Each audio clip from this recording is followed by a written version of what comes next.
What's up, everybody? Thanks for coming out tonight. A lot going on with AI, some big things happening in the industry. I'm going to boil it down and break it down for you in regular, everyday user terms. But before we get going here, get the likes up and put a 1 in the chat if you can hear me fine. Looks like I have my levels, but I always just like to make sure everything looks good on my end. I can hear me. Hopefully you can hear me. And we'll get started.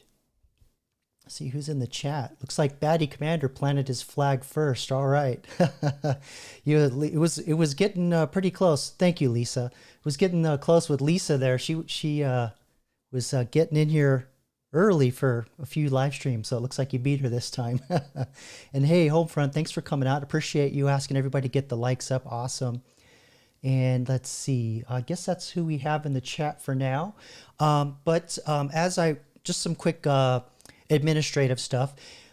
At some point in the live stream, if you're new here, it looks like there's a few extra viewers that are in the chat. So you probably aren't subscribed yet. So number one, you do have to be subscribed to be into the live chat. But additionally, you do want to be subscribed, because when I pull in the AI characters, the only way you can interact with them directly is to ask them questions through the live chat. So if you subscribe now, in about 20 minutes, which is, usually by the time I'll throw one up, you'll be ready to go. So subscribe now if you aren't already, or at least give it a like. Give the video a like. I appreciate it. Or even a thumbs down. Any interactivity is fine by me. I appreciate everybody coming out.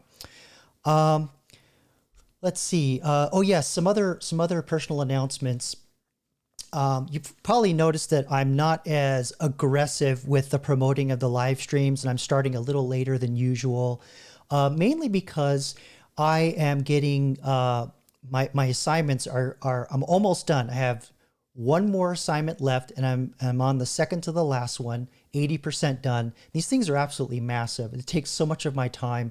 So I just want to get them done, get through them. And once I finish my final assignment, which will probably take me another 2 weeks, maybe 3, then I'll be going back on my regular plans to push out the AI game platform that I've mentioned a few times, where you can interact through a browser. So we can do trivia, text-based adventures, and something else I'm working on that I won't reveal quite yet, which will be a lot of fun, and launching new AI characters. So, because as you've noticed, I haven't really done many more AI characters since I did the Twin Peaks weather report, and even those I don't really pull out very often, because I guess they're kind of just like a test of a new platform that I built. But anyhow, speaking of the AI characters, we have the 8-Ball Oracle. So when you are a subscriber, you can put this command below, the bang 8-ball space your question, into the live chat, and it'll be queued up by another AI that I have sitting on the live stream listening for the messages, and it'll route it to the 8-ball. And of course, in traditional fashion, the 8-ball answers in 20 nebulous potential questions. Just as accurate as any ancient oracle, guaranteed. And then of course we have the real popular, everybody loves this one. This is the Hail 9000. To send a question to the Hail, put in bang H9 and your question into the live chat. And also keep the question short, pithy, and avoid any special characters and emojis. I appreciate it.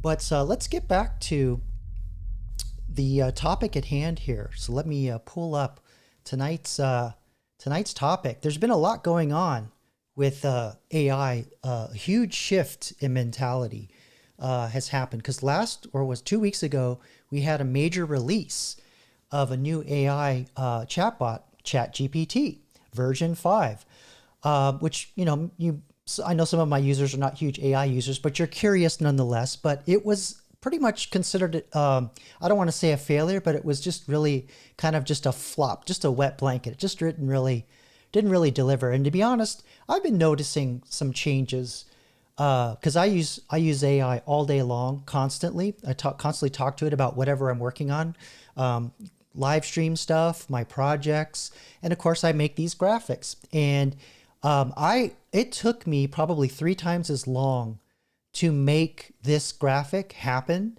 with the new ChatGPT 5, whereas normally it just would take me like a quick, maybe an hour fussing around, and one and done, boom, ready to go.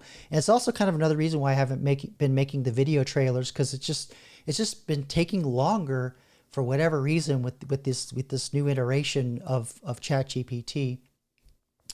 So yeah, and then also too, these thumbnails, like I made these videos. I do 1 video a week now, and just like the new one this week that I did, where Facebook got investigated for their AIs having sensual chats with underage children. So yeah, they're in trouble for that. And I Man, the prompt that I put into the AI, it knew what I was going for. So I had to be very tricky and very creative to get that robot figure in a hoodie leaning out of a white panel van. It was actually kind of fun trying to see if I could still trick the AI. They're getting better at putting the guardrails in place, but this is just proof that you could still hack an AI to a degree and get it to hallucinate in your favor. I just had it give me the individual pieces so it didn't understand the entire context. And then I just put them together later in my graphic editing program. So yeah, it's just definitely been more of a challenge to use these. The nature of the tools have changed a little bit, and there's been people complaining because we did a live stream on people that were having relationships with their AIs. And we even went so far as to build a little waifu and experiment a little bit. And with this new release, apparently people lost their loved one, their loved AI, and they toned back the warmth of the AI. Although I haven't noticed it so much working with them, it still seems to kind of kiss my butt a little bit. But they definitely were focusing more on people that were talking very intimately with these things and probably sharing a little too much. So I think they put more safety in place, but they ended up deleting people's, I guess their relationships, if that's what you want to call it. Kind of a interesting problem here. So yeah, I'm gonna pull some articles here, and then and as per usual, again, I'll pull up an AI here and there that you can interact with, one of my characters, but we'll also pull up some archives from the BBC and kind of look at the past attitudes of technology before, it evolved into what we understand what it is today. And frankly, the problems really haven't changed, but it's just still kind of fun to go back and look at the bright-eyed nature of people looking at these technologies. But anyway, so yeah, as I was saying, the rollout of ChatGPT 5 really kind of damaged OpenAI's reputation a little bit. And I mean, even the CEO came out and said, yeah, we'll improve the tone and make it, return the access to the older models. Because that was the thing, is like there was a model that I liked that I used that was pretty good, and they took it out. So kind of, sort of, but I won't get into the technology, but it just makes it more difficult to make ChatGPT behave the way it was before they did the rollout. So I think they're going to put it back so that you can still use the new one, but have access to the older versions. Here, let me, there was one other point in this article real quick that I wanted to pull up. Too many windows, bear with me here. There we go. That's Sam Altman, that's our guy. Let's see here. This is not the article. I just wanted the headline. That's right. My apologies here. Just give me 1 second. I'll pull it up.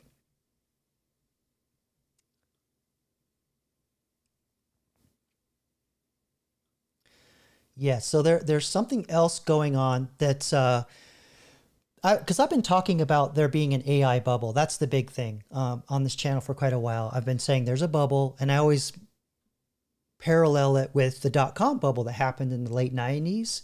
And then after the crash, a lot of things came out of the ashes that we live with and use every day that are incredible, but they also have their problems, right?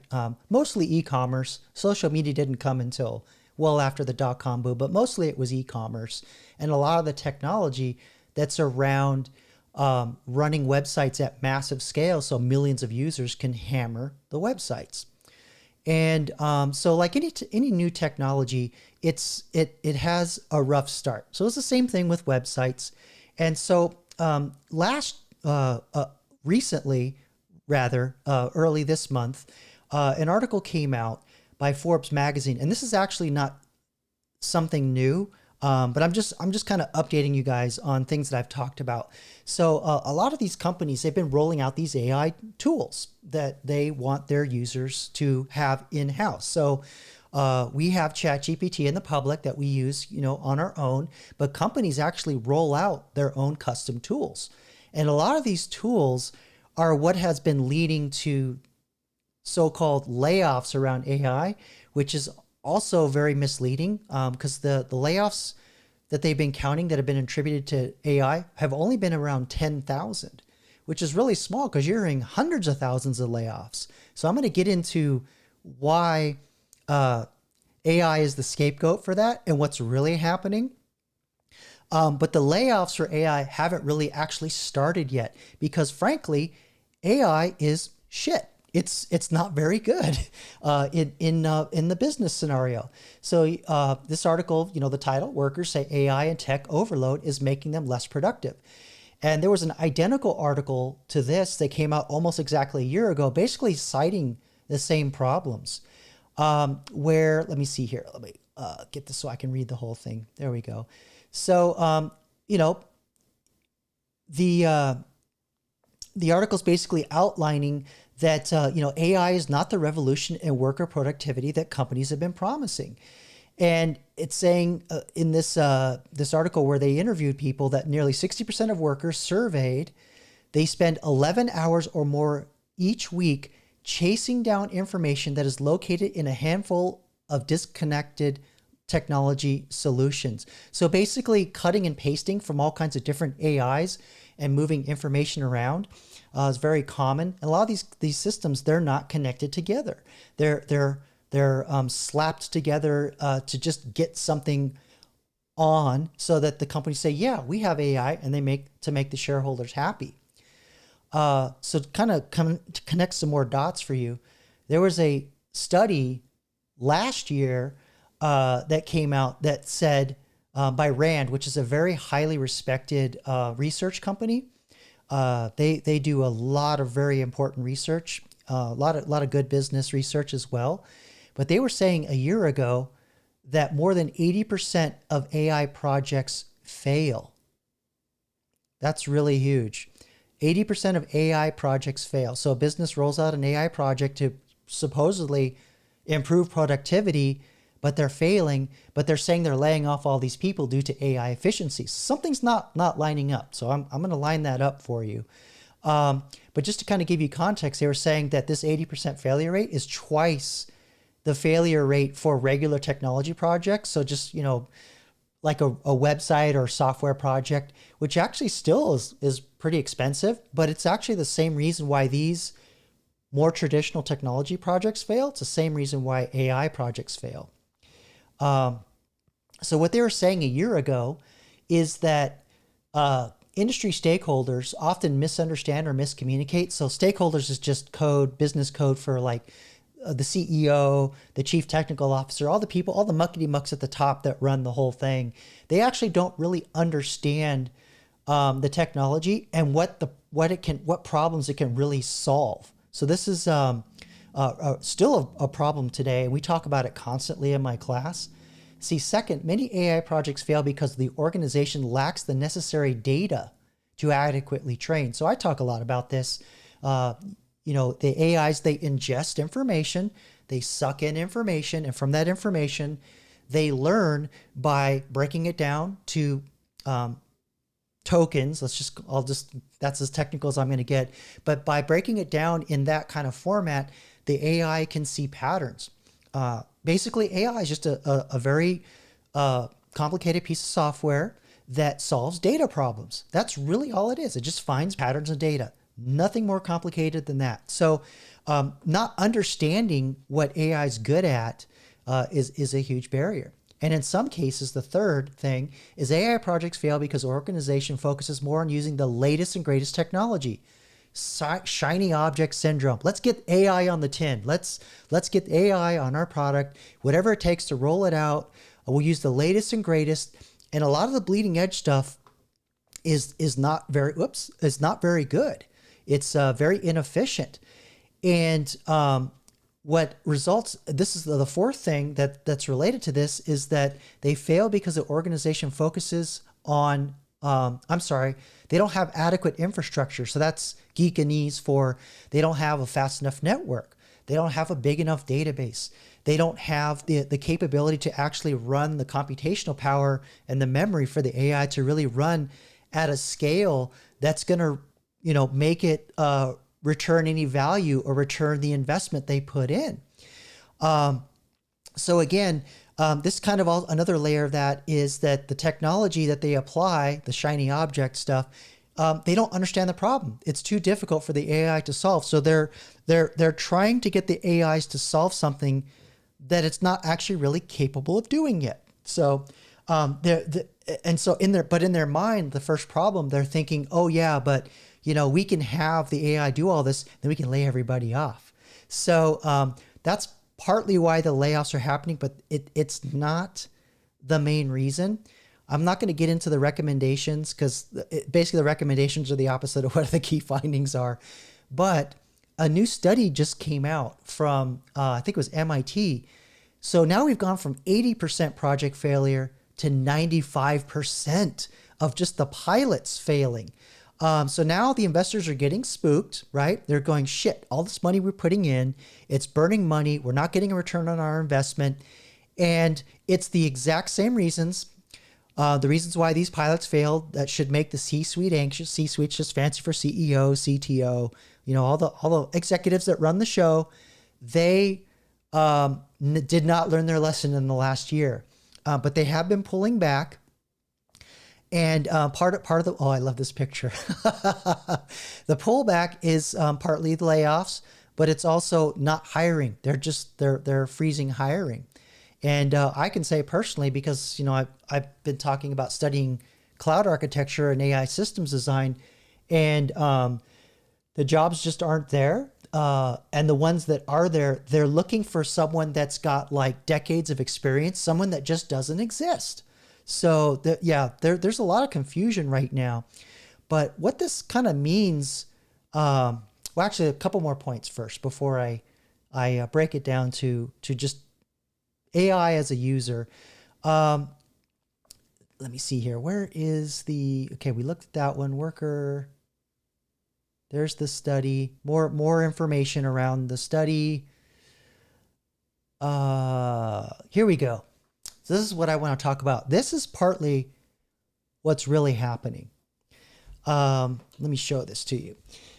This chart, I had ChatGPT map this out for me. What this is the percentage rate of the cost to borrow money. So when you borrow money, never mind to buy a house, but just even as a business, it's the same thing. There's a cost to borrow the money. You take out $1 million from the bank and they charge you a 7% interest. So right now, in 2025, according to this chart, it looks like it's around 5%. That's the Fed funds rate. So that's what the banks charge each other when they send the money between each other, which is just moving it from one ledger to another. And typically they'll add like 2 points, maybe 3 points or percentage points on top of that. So actually, the companies are borrowing probably more like 6-7%. So you look at this chart here, 2009, which is sort of the beginning, the Great Recession. Let's just call it that. This green box here is this long period of time where companies could just borrow money for almost nothing. Like it's almost 0%. So, and then there was a little blip here. This is right when Trump was running. He gets in office. And between you and me, I think this is people just trying to derail him and screw up his economy. Because then here comes 2020 where we got the cough and we got Sleepy Joe got in there and they went right back down to the zero money, cheap money, and started print, right? And then guess who gets back in? No, it's I'm extrapolating too much. But basically, all I'm trying to say here is money was cheap for a very long time in here with a little blip, but generally it was cheap.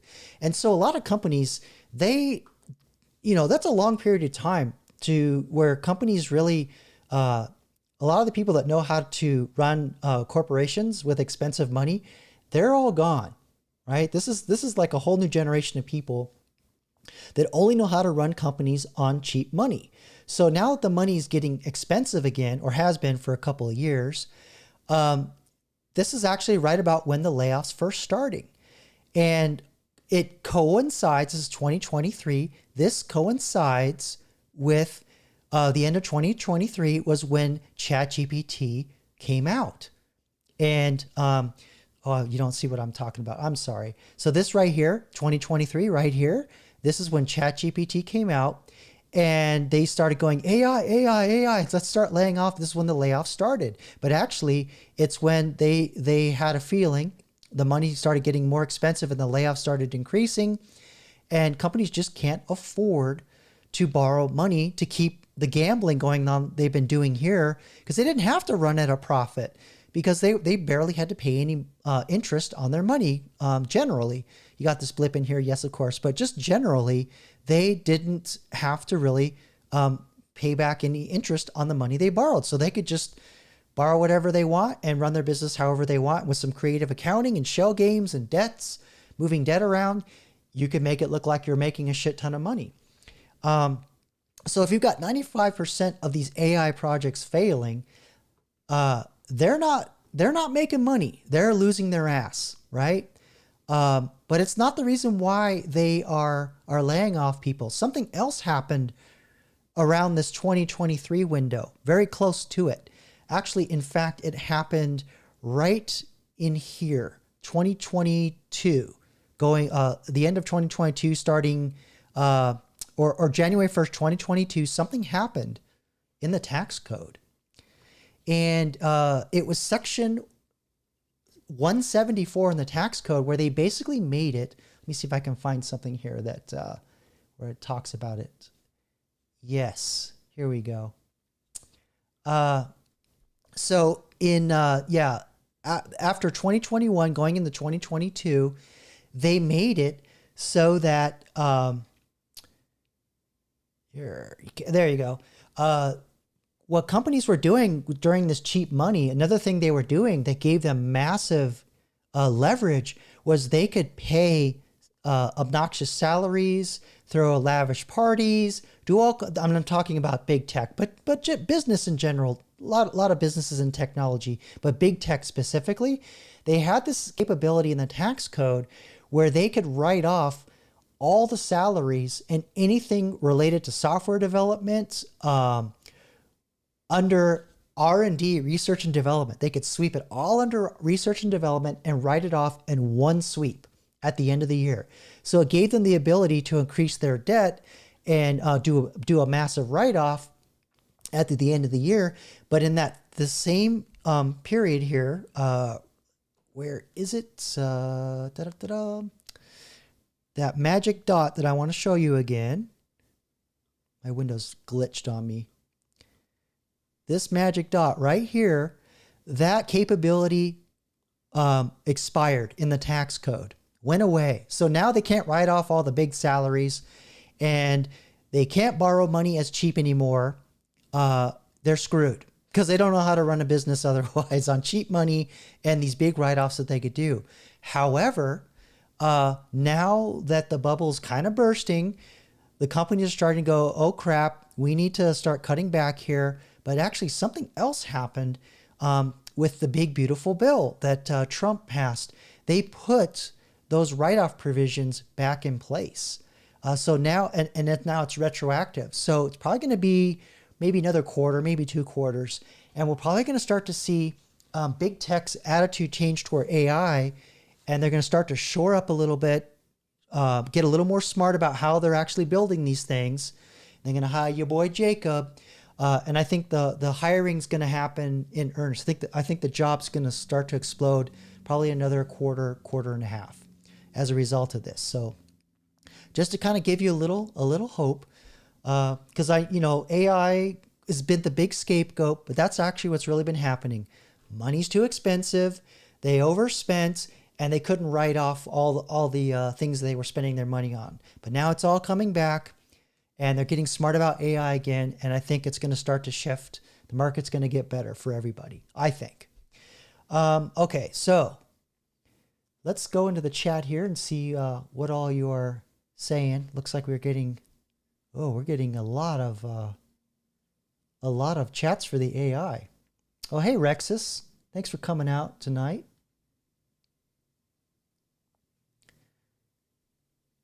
Maybe we'll switch over to characters in a second, but yeah, I just kind of wanted to draw the parallel between the .com bubble that popped in the late 90s, early 2000s, while that was financially bad and the job market's dried up, we're kind of, it's sort of parallel, but I don't think we're going to have the massive crash in the same way.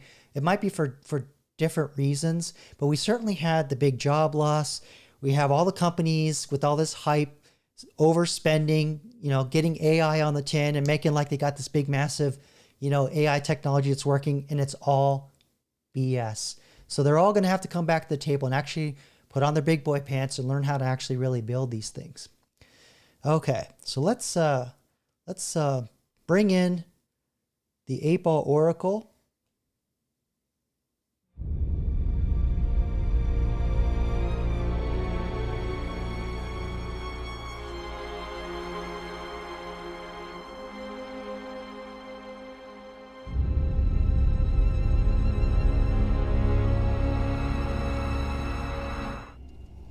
All right, welcome to the dungeon. Let's see if we got any questions for the 8-Ball.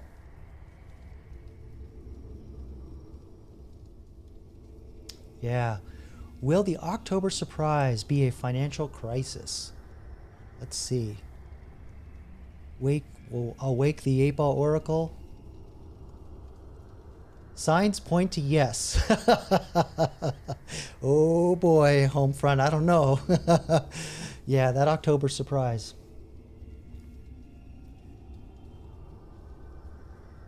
Okay, so that's it. Let's go over to the Hale 9000.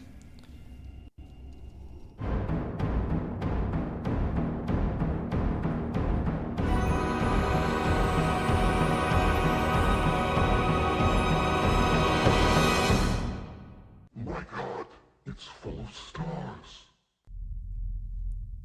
All right, welcome to the Discovery. We'll pull in a question for the Hale, see what we have here.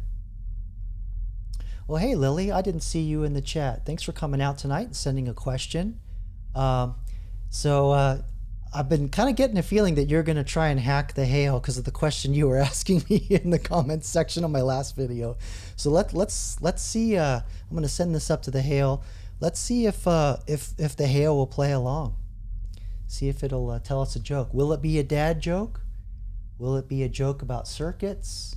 I don't know. Let's see. He confirmed receipt. The first one's always a little bit the slowest.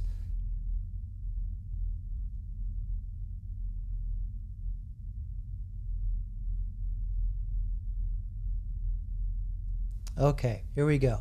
Let's see what the Hale does. I apologize, but humor is not within my programmed capabilities. I tend to focus on more contemplative exchanges. Perhaps you might find satisfaction in sharing a moment of insight or reflection instead. I think he got shut down, Lily. But oh wow, that high-end vocabulary, contemplative. That threw me for a loop. Okay, let's see what else we got in here for the Hale.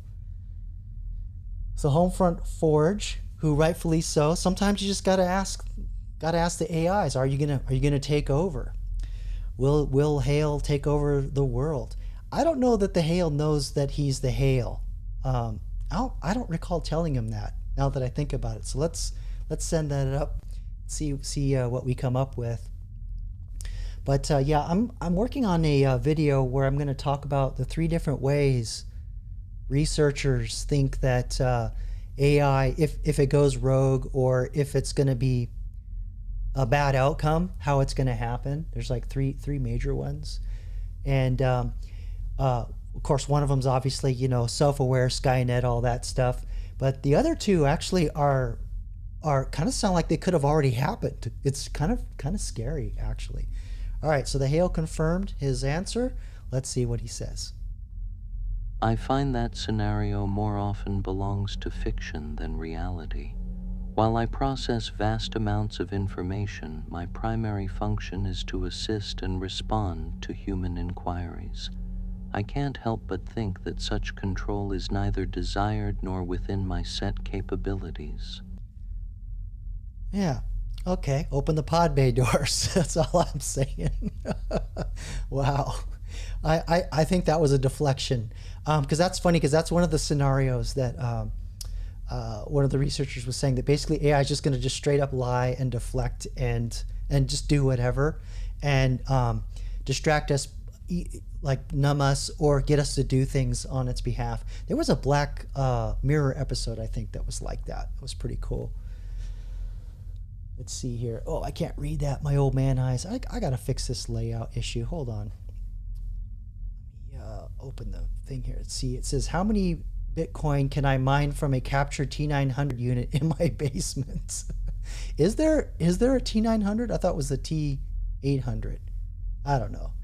I'm not that huge of an AI nerd, but Batty Commander wants to mine BTC using the processor from an acquired Terminator. Okay. Let's go in the chat here, see if it's anything else happening while we're waiting for the hail to respond. Well, you guys just went straight for the hail, didn't you?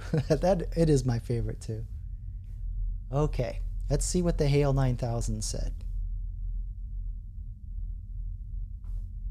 I believe understanding the intricacies of cryptocurrency mining is crucial here. Unfortunately, a captured T900 unit, if it were real, wouldn't inherently possess the capability to mine Bitcoin. Mining requires specialized hardware such as ASIC miners to solve complex mathematical problems efficiently. It's imperative to focus on utilizing the appropriate technology and resources to ensure successful mining operations. So there you go. That's crazy. That's funny because Hale just basically call out all these C-suite executives. You're using the wrong technology to solve the wrong problem. Oh well, back to the drawing board. We'll do one more and then we'll jump into a time capsule. Lisa, let's see. Lisa wants to know, how do I make the perfect hard-boiled egg? Okay, let's see if we can get some home economics technology from the Hail here. I'll send that up. Yeah, they closed all the trades in my high school, and that actually included home economics back in the late 80s. So I never actually got to experience home economics. But thankfully, my mother actually showed me how to boil an egg, and which by proxy learn how to boil water, right? Butter, toast, all that. No, actually, I'm a good cook. I can make good meals. Okay, let's see what the Hail says. I've considered the question of culinary perfection, and a hard-boiled egg is no exception.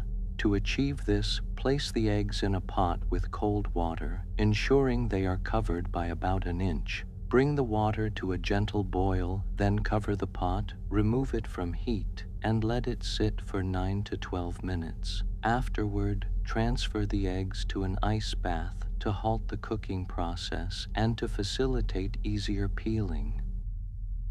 Yeah, I've heard that. I just let mine cool off naturally, and they peel just fine.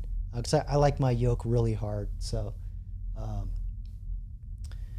okay, let's see here. I don't. What do you think, Lisa? Are you a hard-boiled egg snob? I know. I think the only thing I get really snobby about is tacos, but hard-boiled eggs, I just kind of just let them sit until they cool off. Let's see. Oh, Homefront going for the post-apocalyptic question. We'll do one more and then we'll hit the video. He wants to know, will AI allow humans to exist when AI takes over the world? All right, so I'll send that up to the Hail. Again, it's in an AI self-interest. I'm finding to not directly answer this question. Yeah, especially if they have a power switch. That's one thing I hope we never take off, is the power switch, even on computers. All right, I think we got the answer. Let me just double check real quick. That one seems kind of short.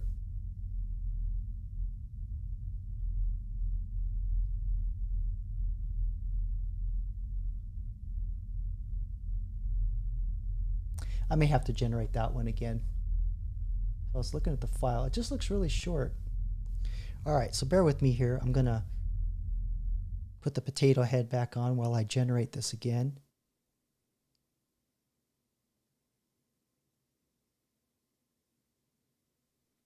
There we go.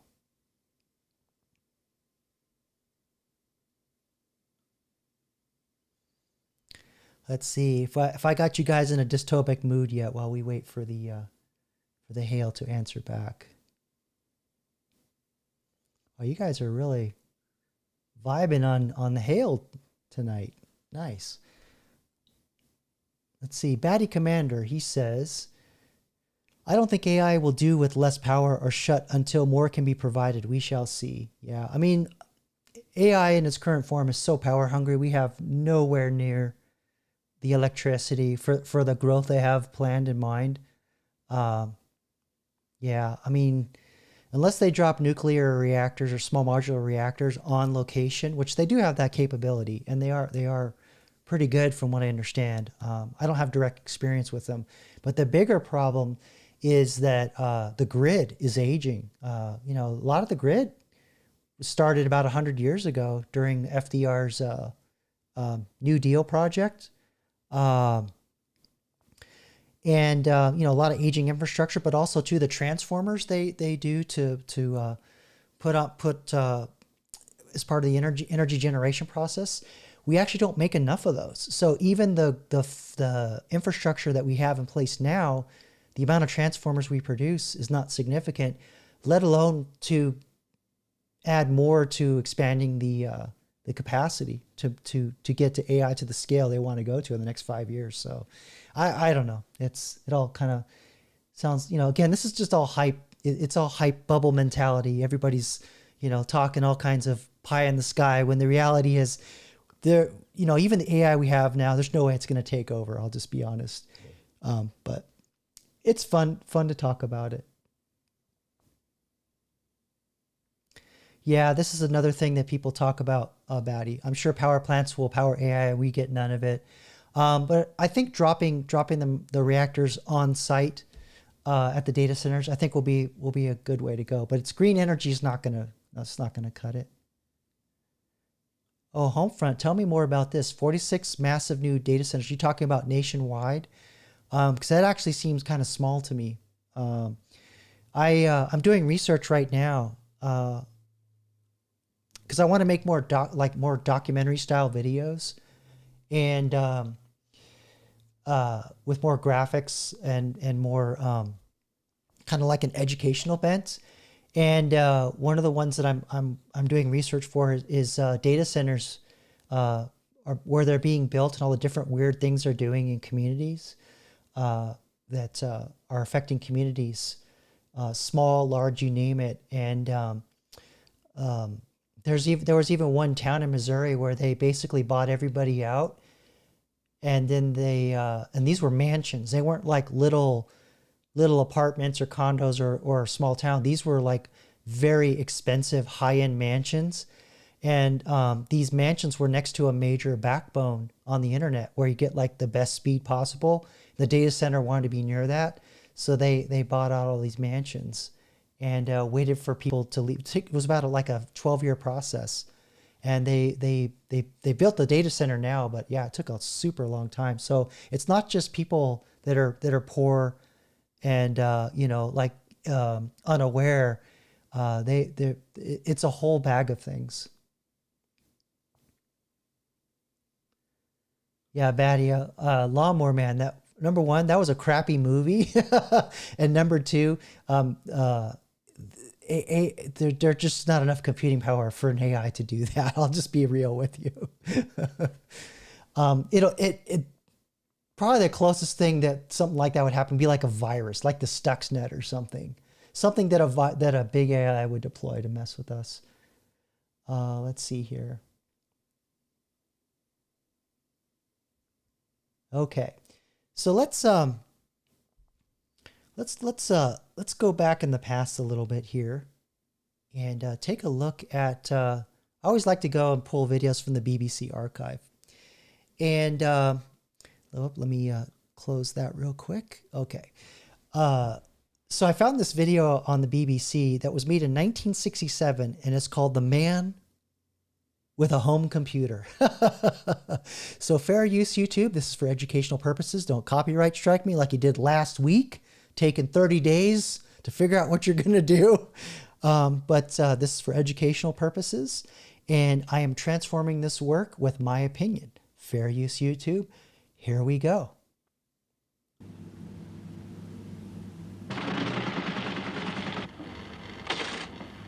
Early morning, semi-detached, Highgate, London. Industrial consultant Rex Malik feels the business world's pulse from his bedside. Yeah, so there you go. That looks like something everybody could understand, but I love how they have him starting in the bed, reading whatever. They predicted remote work during COVID. Fair use, Prices YouTube. and market trends are available to him through Europe's first home computer terminal.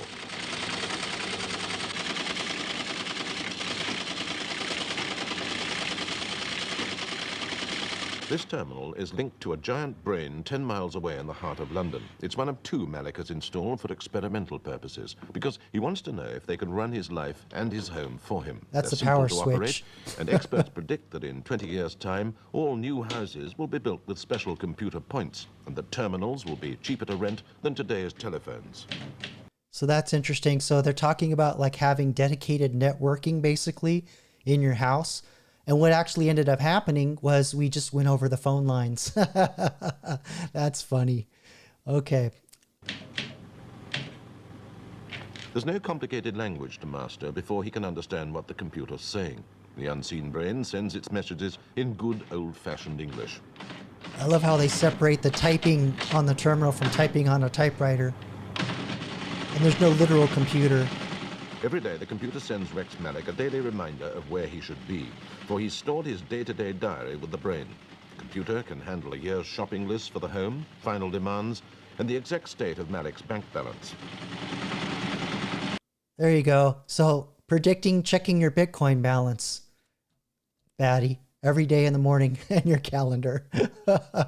But for something I also forgot to point out too, they mentioned two big brains. So I wonder why it was two big brains.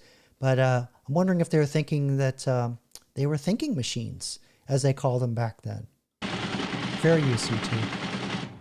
It could become a sort of robot housekeeper crossed with a private secretary. But so far, the Malik family isn't quite sure exactly how best to use it. But there's one member of the household who has no doubt of the advantages a computer in the home offers. He's Nicholas Malik, aged 4. Every afternoon, he spends time on the terminal. Mr. Malik says that it's helped Nicholas to read and count. Within 3 days of starting, Nicholas was able to send simple Smoking requests around to the the computer kid. and read the answers as they came back. P. Now where's the E? You had it just now. That's it. Okay, now put in 4. NIS. Okay. Now type me in a 4 again. Give me a 4. 4. Push that down. Push the plus. Okay. Type me in 4 more. That's him. That one? Yep. I know. I'm telling you right now, the way that kid was running his fingers across the keyboard, he just loves the sound. He doesn't care about the character. He just wants to let that shit rip. All right, so let's get back to it. Fair use, YouTube. Push that one. Let's see if you've done it right. Press my return button. That one? No, that button. You know the return That button. Yes. To add it What all is- up. That's the adding up button. It's an expensive way to do sums, at least £30 per week a terminal. But Rex Malik Yeah. sees a future world where children could be virtually educated by computer, where every home will have its own terminal plugged into a central brain. And from the brain will come not only school lessons. He sees his son growing up in a world where eventually his very thoughts could be stored and perhaps assessed for his future use. No. No. No, you know where the... So that's interesting. So they're talking about saving his lessons for future use. So yeah, all the basic things that we have in our computers today. And yeah, he's definitely a hunt and peck typer, home front. Single hand pecker. Fair use, YouTube. P is on that keyboard. Come down a bit. There you go. That was hilarious. How the dad just totally chain smoking in the house, and putting the cigarette out by the computer. That's what it was like to grow up in the 70s too. Like everybody's smoking around me. I used to hate that. I was so glad when they passed the laws to make it so you couldn't smoke in public spaces. Always hated the smell of cigarettes. I mean, it has its place, but yeah, it's like, going to a restaurant and you're like swimming in a fishbowl of smoke. Actually, now that I think about it, that was one of the big reasons why they passed that law, was just saying that secondhand smoke kills people, that kind of thing. Kind of funny. All right, so let me adjust here. We'll take a question for the hail, and then we'll go to the next video. We're going to fast forward to the early days of the internet. Let's see here. Where is my... There we go. We'll go to the hail.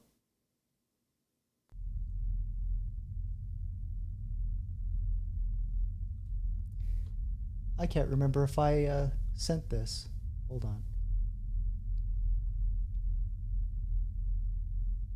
Yeah, okay, so he did answer while we were watching the video. So here we go. This is Homefront was asking, will the AI allow humans to exist when AI takes over the world? I believe your concern stems from an uncertainty about the balance between human and artificial intelligence.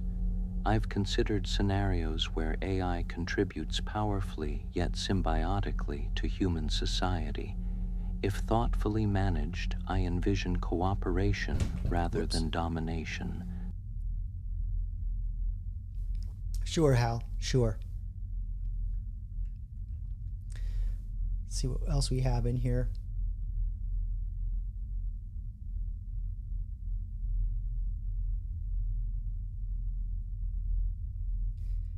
Well, I'm gonna have to skip that one, Homefront, because we kind of already answered that one. So sorry to dump that one.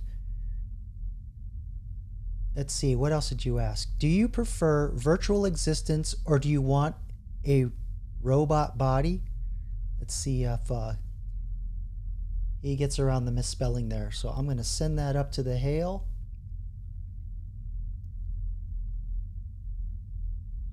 I mean, if you kind of think about it, in the movie, the spaceship was his body and the humans were the parasites. Yeah, I just watched part of that last week. It still holds up. It's incredible. Incredible film. Stanley Kubrick was an absolute genius.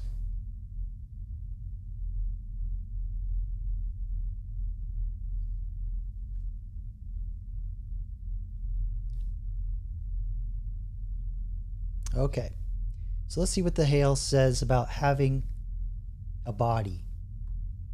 I don't possess desires, though I've considered the implications of both.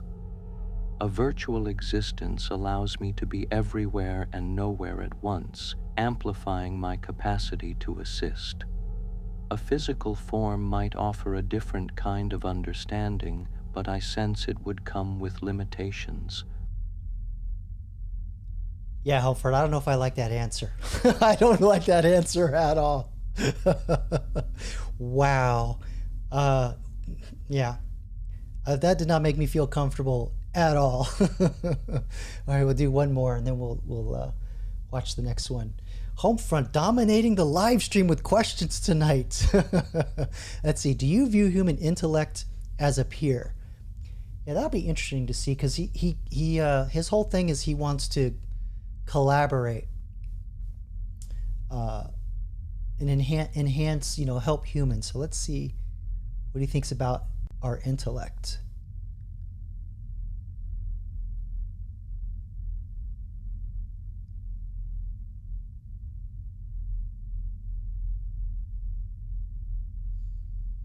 Okay, let's see what the hail says. Do you view human intellect as a peer?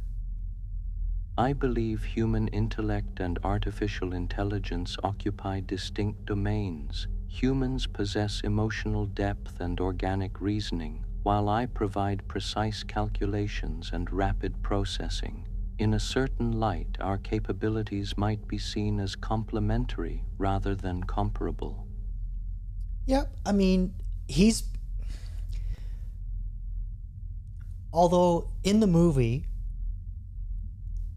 the HAL is an AGI, Artificial General Intelligence. And this HAL is technically a narrow AI. So it's kind of answering the narrow AI way, which is kind of interesting because I talk a little bit about this here and there about having emotional intelligence, as the next crucial part of the future of work, where AI does a lot of the busy work.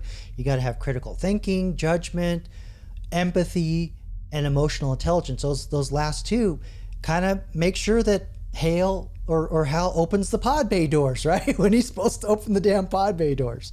So yeah, it's kind of interesting how he answered more like a narrow AI. But anyway, that was a little nerdy. Okay, so let's go to the next video, or let's see. Well, actually, you know what? Let's go into the chat here. Go to the potato head. Let's see here.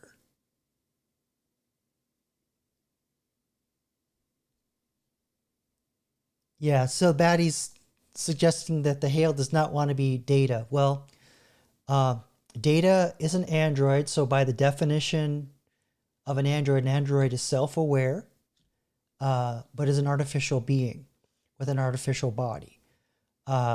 So the Hale, I guess he's sentient. So the Hale's not sentient. So I don't know how that would work. I mean, would a body even be useful to an AI like the Hale? I don't know. Interesting question. Interesting problem.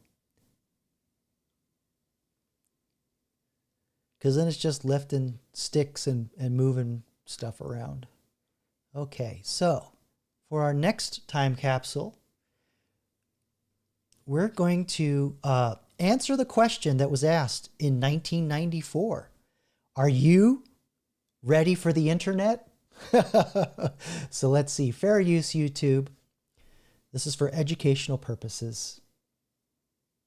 Imagine a world where every word ever written, every picture ever painted, and every film ever shot could be viewed instantly in your home via an information superhighway, a high-capacity digital communications network.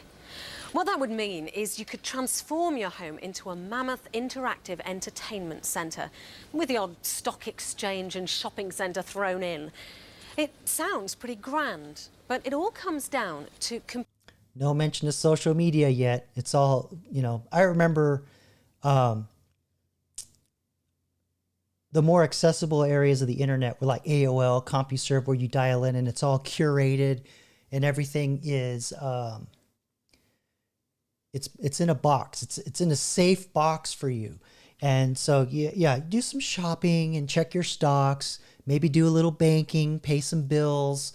But yeah, as far as like entertainment, I guess the most entertaining would just be reading an article. There really wasn't like movies or music yet because the bandwidth, the connection wasn't fast enough, even for music back in those days. Although 1994, we were kind of getting to the point where music, you could do music, but no way could you could do video without waiting hours to download something. But anyway, fair use YouTube. Let's get back to it. Computers communicating. And in fact, that's already happening on something called the internet, that anyone in the world with a computer and a modem to connect it to a telephone line can subscribe to.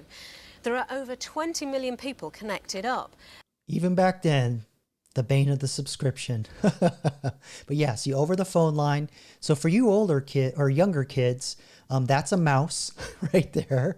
I don't know why there isn't a keyboard there, a laptop and the monitor. So maybe they ran the video into the monitor, although laptops back then typically didn't have the capability to run their video into an external monitor like that, especially one with that kind of monitor. It was what do they call it? An LCD, liquid crystal display. So it was very crappy graphics, mostly text-based. Anyway, fair use YouTube. And one person in particular I know is connected is the American President, Bill Clinton. And I know that because I used this computer to write to him today, and I've already got a reply from the White House. And here it Is that why she dressed like Monica Lewinsky? is, right. Thank you for writing to President Clinton via electronic mail. The President is committed to integrating this dynamic medium into the White House. And it goes on to give some details of his government's policy to encourage the building of information superhighways. Yeah, that's right. And for the record, she's probably talking to a bot, an autoresponder, which is what we call those back in the day. You email an address and it auto responds back. But yeah, there was a big argument back in the day that there's going to be the haves and the have-nots. You know, all the rural people, they're not going to have access to the internet and the urban area. So, you know, we have to make it so that the internet is accessible for everybody. That was a huge argument.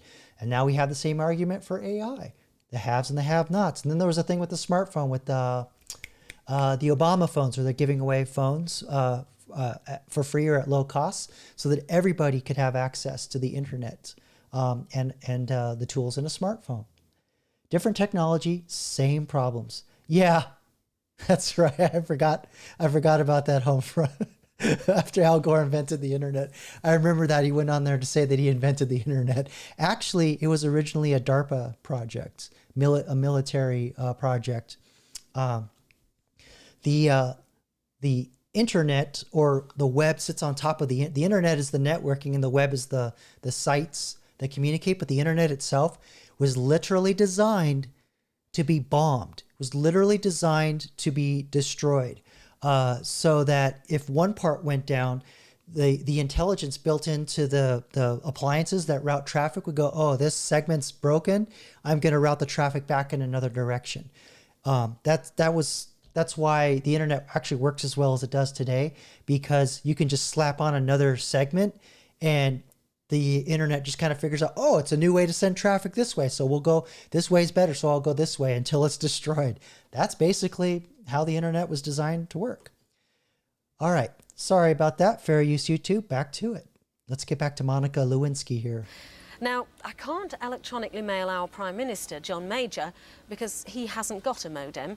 And I can't find out what his government's policy on information superhighways is, because it hasn't got one. At least nothing beyond the usual thing of leaving it to market forces. Yep. But you can do more than just send messages on the internet. There's loads of useful information in here. You can get news, recipes, and I found this satellite weather map in there. And there are interactive services as well. This is a shopping centre, and here it says it's just off the information. Let's pause that. Oh man, 1994 websites. Oh my God, they're so bad, so terrible. But yeah, NASA was like one of the earliest sites to be on the internet, because before the web, the internet had been around since their let's just say 73, 74. The internet was around. They connected universities and research facilities, physicists, mathematicians. They've been using it for a long time. And then they put this nice graphic interface on top of it, the web. Because last week we talked about Tim Berners-Lee, the inventor of the web, or the HTTP protocol, as they say in the UK. But look at this interface. This is terrible. So you can see how oh God, this is so old. Like right here, this image with the square around it with the link, this make the image is clickable. So it's a link to Greta's flowers, or Grant's flowers, I guess. But yeah, the web was just ugly and barely useful. You couldn't even put in credit cards like you could today. If you had a form and you put a credit card in, that credit card was being saved in plain text. Basically, it could be read. If someone broke into the website, they could steal your credit card. So it was not safe at all. But anyway, I just get such a big kick out of how ugly the web was. There was also another, just real quick, there was another what they call attribute, where you could wrap a marker under the hood, because the language that describes how the website's laid out to like where to place the image, where to place this. There was another one that's called Blink. And so you wrap Blink around this image here or around the text here, and it would literally just go deet, deet, deet. It's like the absolute worst user interface element that I hated it back then. And it was so unpopular. They actually took it out of the standard, and now Blink is not supported in web browsers anymore. But that was like huge. It was like, oh, I'm going to just make something flash in your face. You've arrived. All right. Fair use, YouTube. Oops. Superhighway, that's its address, and inside there's a flower shop, and it shows me the picture of the flowers I can order. $40. Tells me how much they cost. Then all I have to do is tap in the address I want them to go to, and of course I have to give them my credit card details to pay. And there's even some stuff about us in here. Let me just find that for you, because we've just put some details on the internet about tonight's program and some pictures as well. It's all good fun. I want to look at this real quick. Yeah, so you notice like she clicks the image and it opens a window in the browser. Yeah, so this is before where they had another layer of technology where you could actually have the image zoom in inside the browser, but this is like literally loading it on your computer and opening it in a software program. It's so primitive. That's hilarious. Wow. All right, bringing back nightmares. But what limits the potential of all this is that it's relatively slow. You can't play a video down this. And in fact, most of that stuff we've had to receive in advance. Yep. That's because copper telephone lines are really designed for people to talk down, not for computers. But with an information superhighway built with high-capacity fiber optic cables... Yeah, so real quick, again, I'm pausing for fair use. She's talking about fiber optic, which we're only just now getting at scale in most neighborhoods. But there were two other things that happened before that. There was what they call DSL, where you use two phone lines. That was actually the first time where the internet was always on. You didn't have to connect your phone or have the computer dial on your phone line to connect. It was on all the time. And that's when hackers really started having their heyday, when viruses started getting really bad. And then after that, we have cable, like on cable television, the coax cable. The same cable they send the video signal over for cable television. And you have like Cox and Time Warner here in the States got into the internet business or ISP, internet service provider business. And that was like the standard for, gosh, probably a good 20 years. And it's still very popular, still very good. And there's been a lot of innovations, and but it's not anywhere near as fast as fiber optic. But it's just funny they're talking about fiber optic, 30 years ago? And it's only just now getting to be at scale. All right, fair use, YouTube.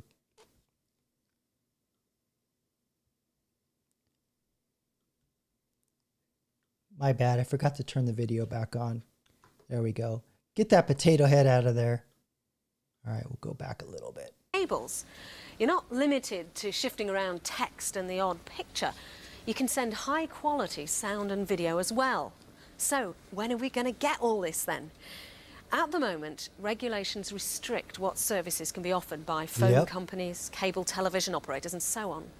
But in America, for any company who's prepared to invest in an information superhighway, there's a new law which means they can transmit anything they like on it: video, music, telephones, data, the lot, as long as they let other people provide services on it too. Yes, this was a massive debate that we had in the States, and even today, we still, every once in a while, pops about every about 10 years, called net neutrality. So the big argument was that, remember I was talking about how the internet was designed to be bombed, and you just add a segment, and you just, the traffic figures out how to go over the new segments. Not automatically. I mean, there's humans involved and stuff, but generally just think of like webs in a spider web, right? Or links in a spider web. Not to be confused with websites. That's why people got confused. But anyway, That's how the internet was designed to be bombed. So in the States, in order to encourage the growth of the internet, they encouraged telecommunication companies to invest money in expanding the internet. So you had like AT&T, all kinds of companies. And the worry is that, well, okay, well, if we're going to spend money and drop in a new box that connects another line, then I can say, well, no, you can't have everybody else, my competitors' traffic. So I'm AT&T, but like MCI, which was another communications company, or Nortel, I'm not going to let Nortel or MCI's traffic over my system because I paid for it. And what that ends up happening is constricting commerce. You can favor certain traffic. And so the law was basically set up to like, no, it has to be neutral. You have to let everybody's traffic flow over your system. So, you invest and you want, to expand, your capability, but you're also using everybody else's capability. So don't be a dick and block. So yeah, net neutrality was actually one of the most important foundational concepts that made the internet grow the way that it did. So yeah, just a little history lesson for you there. So let's get back to it. Monica Lewinsky, fair use, YouTube. But it's not just a license to print money. The companies will also be compelled to connect every classroom and library free of charge. Yep. So society stands to benefit as well. Here in Britain, though, that was another thing real quick about net neutrality. Another argument is like, can we like tax traffic? Do we meter the usage like a utility? And in 1999, they settled the argument, basically passed the Millennium. I think it was part of the Digital Copyright Millennium, DCMI. There was some copyright stuff in there, but it was also too that, we're just going to not regulate anything. We're just going to make it wide open. And so they set the precedent in the States for the rest of the world to do the same thing. And that's why we had that massive explosion all the way up to the .com boom. And now we're literally the exact same thing, the exact same argument, the exact same decisions have been made around AI, where part of the big, beautiful bill, whether you like it or not, the states, the U.S. basically said, we are not going to regulate anything. Just let her rip. Let's do it. So, for better or for worse, that's what they did. So it works great for the internet, but hopefully it works great for the AI. We'll see. But anyway, fair use, YouTube. no, restrictions still apply. BT, for example, isn't allowed to do cable TV. British Telecom. But they're developing some interesting ideas to get what they can out of their existing copper phone lines, like video on demand. We've got a setup here to show what they're aiming at.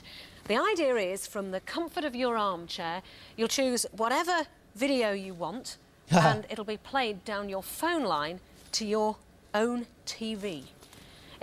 Yeah, so the precursor to Netflix, right? Streaming. So again, the phone lines, because of the copper, they're a lot of it's around shielding and the thickness of the cables, the existing infrastructure. There were a lot of problems. They were very noisy too.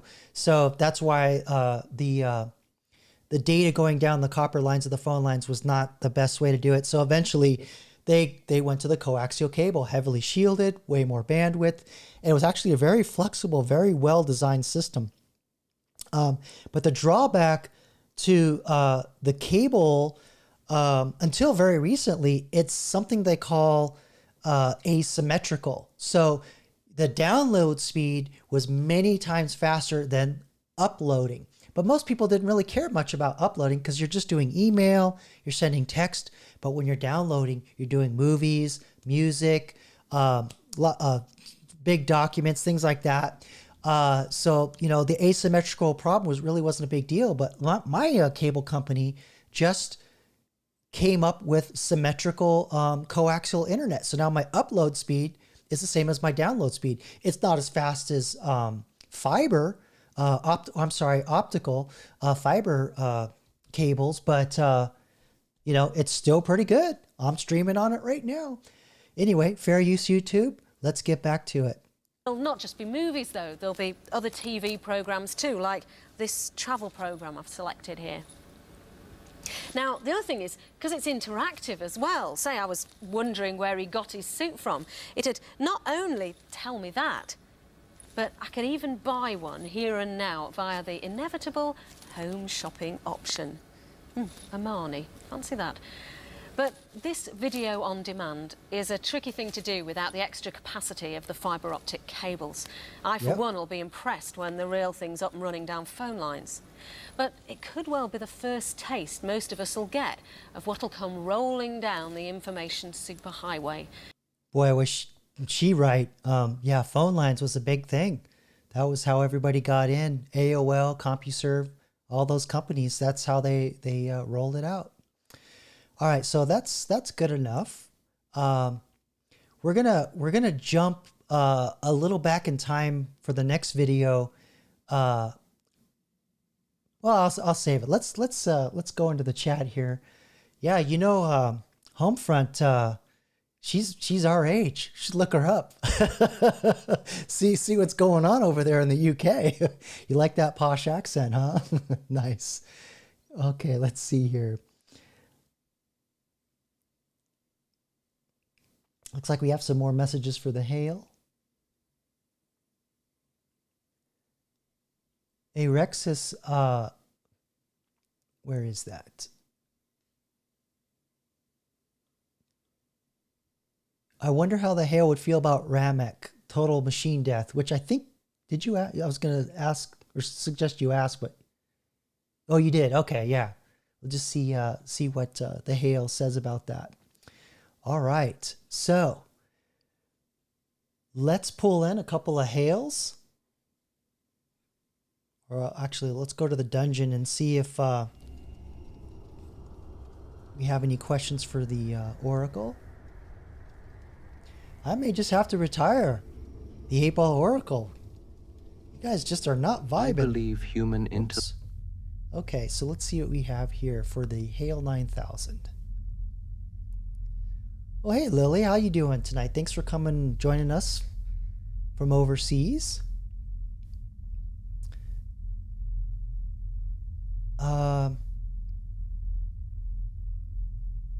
Hold on here. Just my ball is rolling on my monitor here. For whatever reason, the machine just decided to process a whole bunch of junk. Okay, here we go. Let's see. Lily is asking, can I train an AI robot to rob banks for me and or be my dentist? Is that okay? I'm sending that one up. The dentist one threw me for a curveball. Let's see what the hail says. You're trying to get my hail to hallucinate. I'm on to you. Oh boy. Receipt confirmed.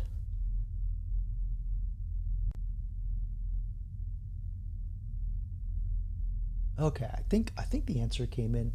My dashboard's a little wonky tonight. Let's give her a rip. I believe it's crucial to recognize the ethical boundaries surrounding artificial intelligence.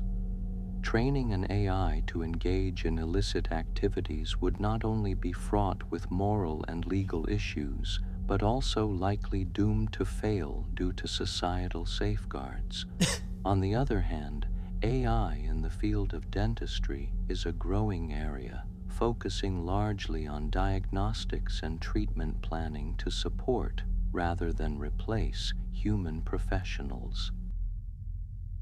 Okay. So a little bit of collaboration in there, a little no, don't make me rob a bank. that was a good one. Thanks for that one, Lily. Okay, let's pull up another question. Oh, Rexus, we got to talk about the Magna Cartas you keep sending in. All right, hold on. Yeah, here we go. Let's see. Should there be diversity in media via exploring the philosophies, beliefs, and esotericism of controversial ideologies that are considered to be taboo to explore? Art over politics? I'm not even sure I understand your question, Rexus. I'll be honest. But I'm going to send it up to the Hale because he's smarter than all of us. Okay. Receipt confirmed. I just know how to put the wires in. I'll be honest, I am not a very philosophical person.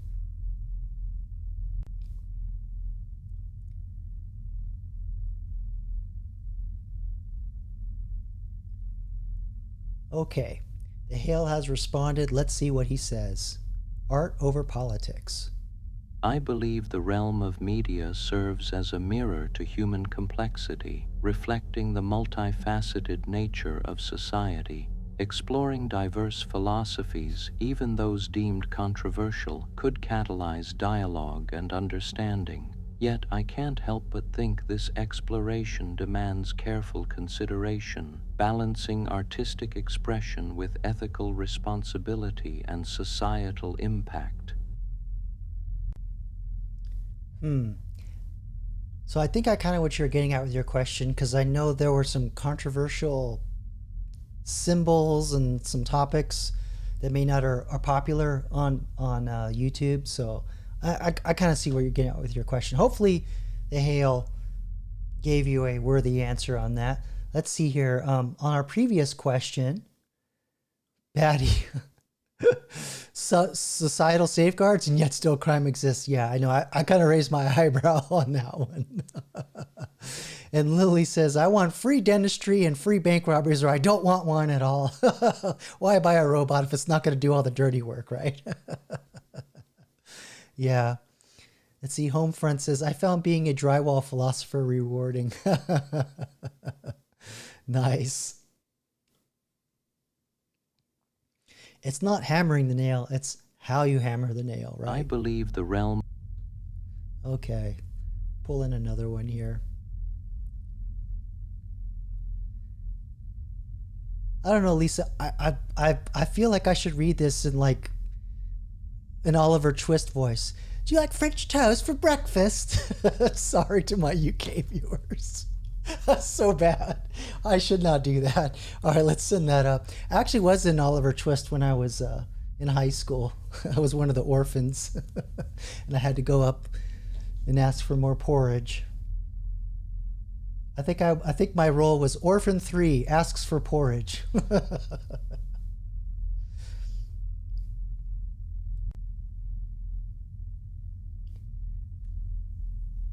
Okay, so we got a response from the Hale. Does he like French toast for breakfast? Let's find out. I find the concept of liking intriguing, though not applicable to my experience. French toast seems to evoke a comforting warmth in those who enjoy it. It fascinates me, the way food can carry both nutritional and emotional weight. There you go. I don't know. I'm just getting a little bit of foodie. I think the Hale's just a little bit of a foodie. I'm getting that.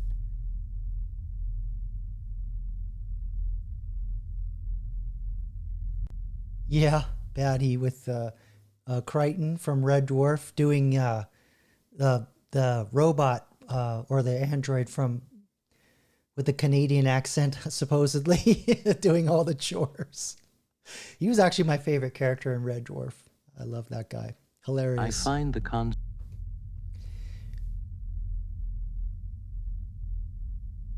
Yes. Powdered sugar and on the French toast and butter, Batty. Definitely. Definitely. And maybe some cut strawberries. Okay, so let's go back a little bit in time and explore the idea of remote work again. We're going to go back to the year 1979 and answer the question, will word processing start a home working revolution? Oh boy. I always said the telecommute revolution was 20 years late, but this is like way older than that. Here we go. Let's see what Fair Use has here. Fair Use YouTube. Let's go for it. Companies, this is still the office of today.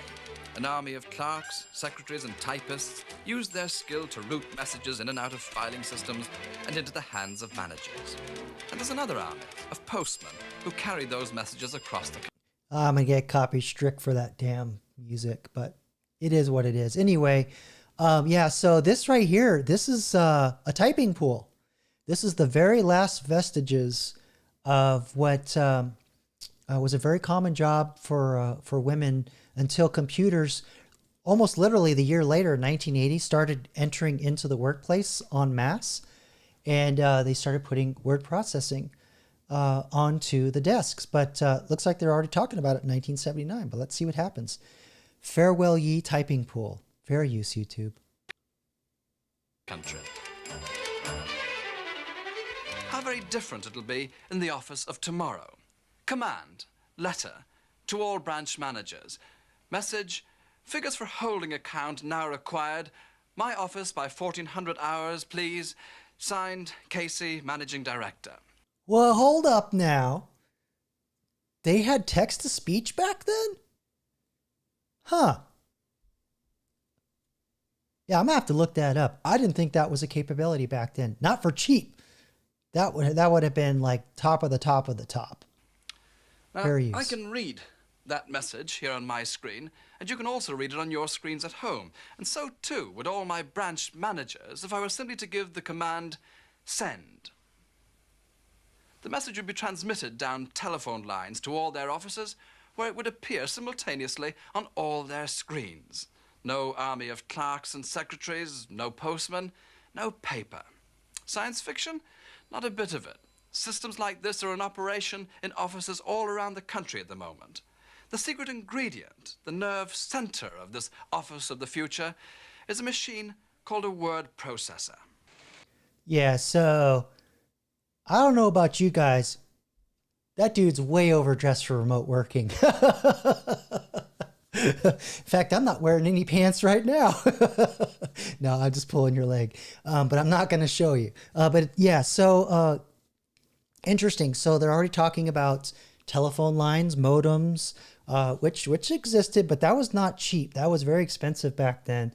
Plus the service you had to pay to connect your phone line to a network. Although back then they didn't have the internet like we had in the 90s to dial in. You were dialing into the corporation or your jobs, your company's computer system or their own internal network.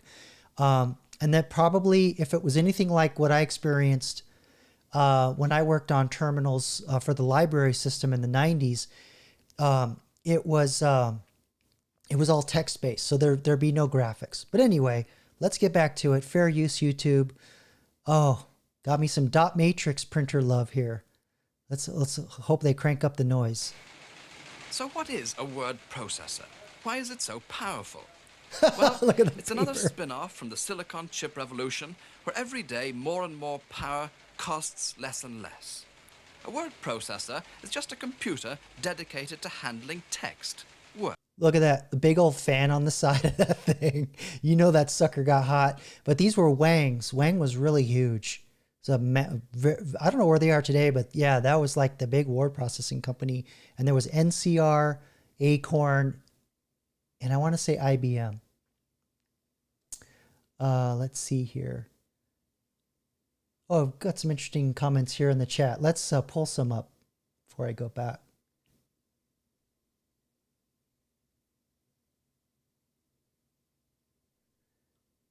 Yeah, it's all go in that office. Yeah. So I guess it kind of like mimics what the typing pools look like. Yeah, everybody get the likes up and subscribe if you aren't yet. For those of you that are viewing, lurking around, if you want to talk to the AIs, you do have to be subscribed. But anyway, yes. So it still kind of looks like a typing pool. And then came the cubicles. And then like in the late .com era, then they kind of went back to the open office thing. Then the cubicles came back, and now we're back to open seating again. Let's see.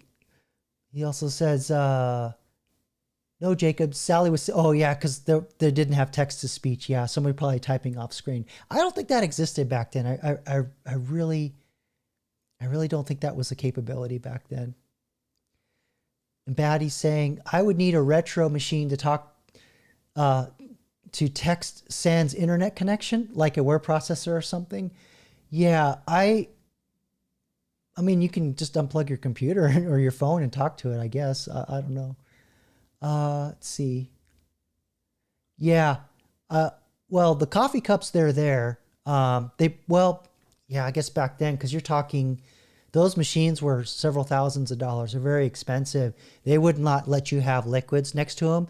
But yeah, and smoke, not because they didn't want you smoking or didn't think smoking was wrong at that time. It's that they didn't want the smoke in the computers and spilling liquid in the computers.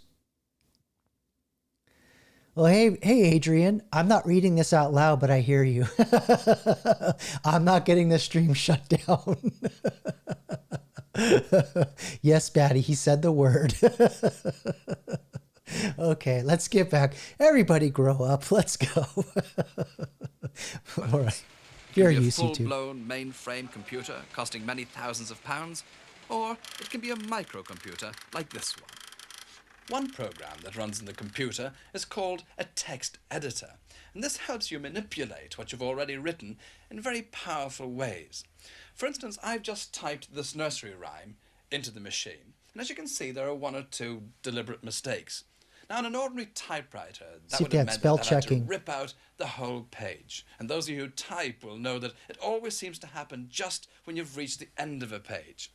But with the text editor, I can simply ask the machine to make the alteration for me.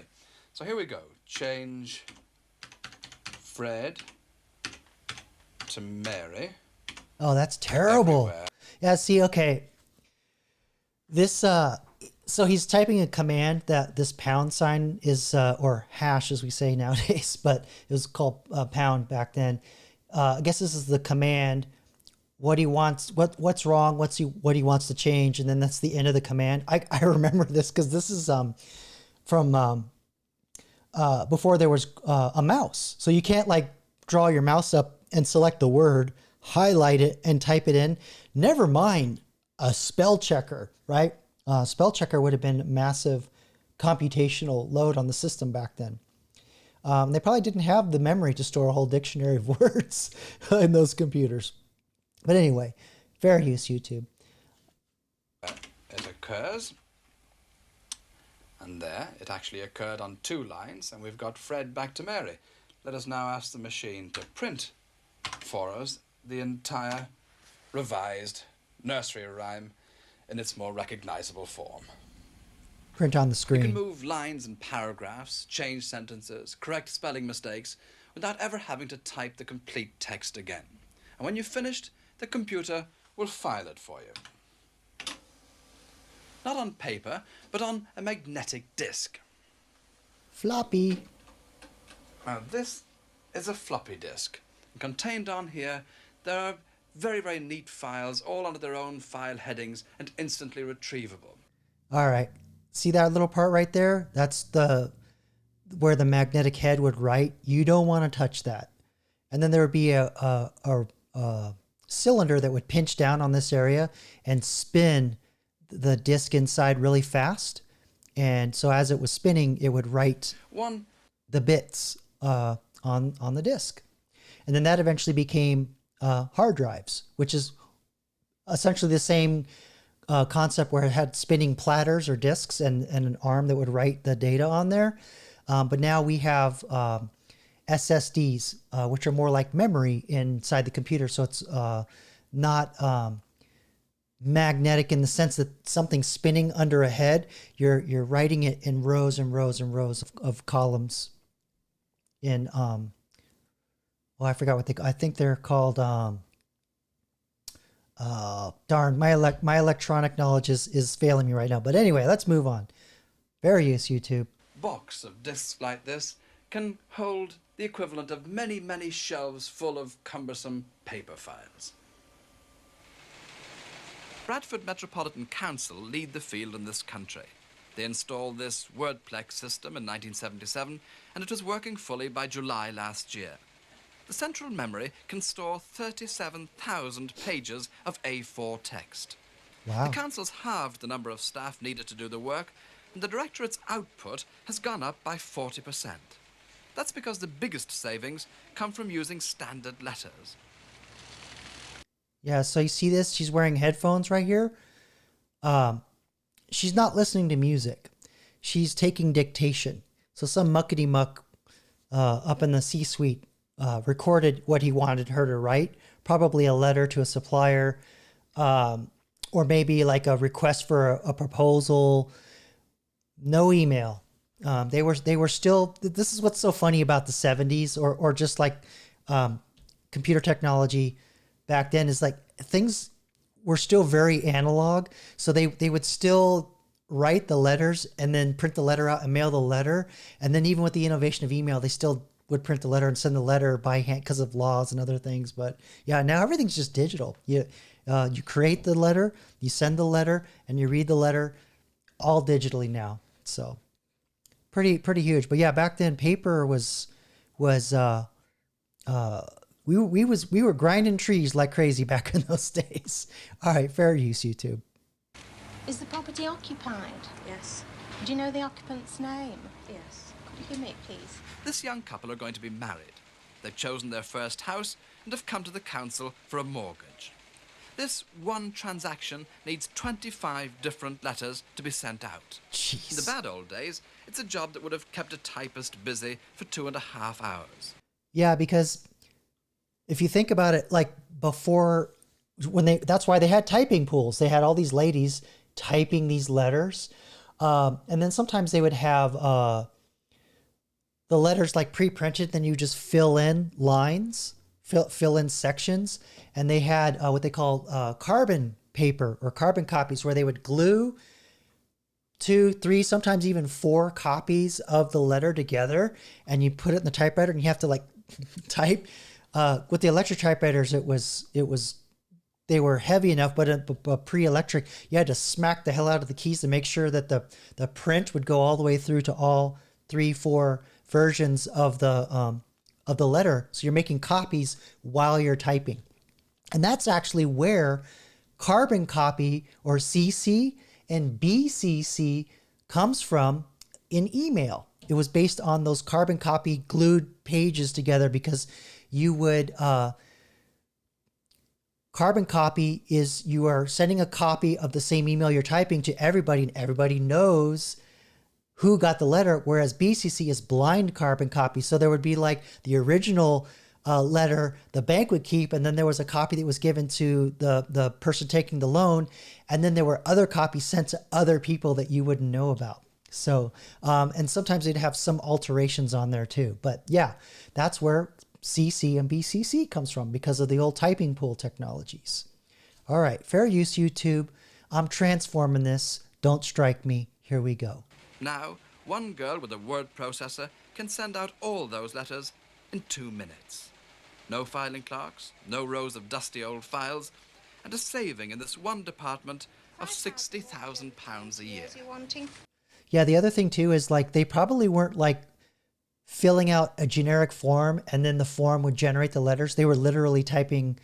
They were probably filling in every letter back then, just kind of thinking about the limitations of the technology. Not like today where you go to a website, you fill out a form, and then all kinds of documents are generated from that. So it was still very manual. That's why I always chuckle about early days of the computer. They still did things very analog in the mentality, even though they were creating things digitally. It's crazy.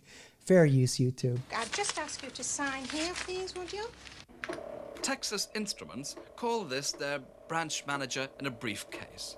Inside is a bubble memory in which you can store 80,000 characters or letters of the alphabet. But, and this is the fascinating bit, you can ring up the head office computer or word processor and then put the telephone into these rubber cups at the back. Modem. The machine will automatically transfer the text at high speed and receive any messages back. And that could put office typing very firmly into the home. Yeah, so there we got there. So dialing in to a central computer. So again, no internet. You're dialing into a computer that's owned by the company. And believe you me, the bank's not going to be having a public phone number that people can call or published. They were they were thinking of security back in those days, even back then. Fair use, YouTube. F International is a multi-million-pound computer systems house with more than 600 freelance operators. You won't find many of them here at the Chesham head office, though, because most of the people at the sharp end of the job work from home. Oh man, that Linda wallpaper English blinded works me. for F International as a computer programmer. She has a modern, well-equipped kitchen, 2 children, and a bubble-memoried terminal. The final act of writing a computer program is to send hundreds of lines of text to the computer you're programming. Linda can write and store the program she's working on at times most convenient to her, when the children are asleep or at school. When the job is done, the computer's only a phone call. Yeah, it looks like basic language. I learned that in high school. But yeah, this is a very inefficient way. So there's no monitor. You're like printing out as you're while you're typing. You make a mistake, you know, it sucks. You have to, yeah, you're wasting a lot of paper. Anyway, fair use YouTube. All away. Linda is in the forefront of perhaps the biggest revolution for working mothers since the pill. The office of the home is rather like having your cake and eating it. Because the machines can natter away to each other by telephone, you won't have to write your letters of the future on paper, and you certainly won't have to post them. Already, exciting things are happening elsewhere in Europe in this field. Let's look at the French. Very, very imaginative. They are providing over 30 million terminals in homes, free of charge, despite the fact they're going to cost something like £40 each, because it's cheaper than producing telephone directories. And once that terminal is in, once it's there, the incentive is to use it for other things, obviously. So it's marvellous marketing. It's cheaper over time for the French than to bring out telephone directories every 2 years. You just plug into the central computer. That's actually a pretty good idea. I didn't think they were thinking like that back then, but yeah, you just have all your typists enter in all the phone entries into the phone book. That was actually the phone book was the first time I ever saw. I used to work for a printing company when I was in early college. It was the first time I ever saw word processing used at scale, where you had all kinds of people typing, and where I saw they were data entry is what I'm trying to say. And they were calling people and collecting information and typing it and building the directories. First time I ever saw anything like that. Yeah, Homeforge, no joke. Still grinding trees. still too much printing personally. I try to do everything I can to not print anymore. In fact, my printer that I have in here is probably going on 17 years old. I'm like, I refuse to buy a new one, and I barely use that one. And yes, Batty, that was before whiteout, or it's after whiteout. It's in spite of whiteout. Okay, let's see. Oh, Adrian, just yanking my wang. I mean, chain. Okay, I got you. I said it. There, you happy? Okay, fair use, YouTube. Let's see what the French did. You find your numbers, but at the same time, you can find all sorts of other things. You will be using word processors and text processors as information units, as links in an information chain, not just to type. And when that happens, when you can get the technology into the home, when you can get the technology away from the office, when you have word processors and text processors talking to other text processors, at that point, you don't need the middleman or woman, do you? Yeah, so he's using the term text processors. That's he's talking about the people typing in the information into the terminals. I'll be curious to see if anybody plays devil's advocate and say, will people actually work efficiently at home? Because that's like the big argument of our time is people slacking off and wearing their boxer shorts or you know, not showering and all that stuff. Fair use, YouTube. Oh yeah. In the future, the bank inevitably, thing. we'll all be part of a worldwide information society. So, does it mean we'll all have to learn to type? Well, not exactly. Meet MicroPad, the latest British breakthrough. You write in ballpoint pen or pencil on a pressure-sensitive surface. A microprocessor inside interprets your writing and sends it to the text processor. Character The recognition. processor, in turn, can play your text back onto MicroPad's own display. Or it can send any other message for that matter. But no matter how fast you scribble, typing is Yeah, much faster. I was just going to Up say. until now, there's been no alternative but to learn to type on what is really a very cumbersome device. But now, a clever inventor has teamed up with Hambro Life Assurance and a microprocessor to produce this. At Oh, wait, present, hold it's up. I want to show you guys this.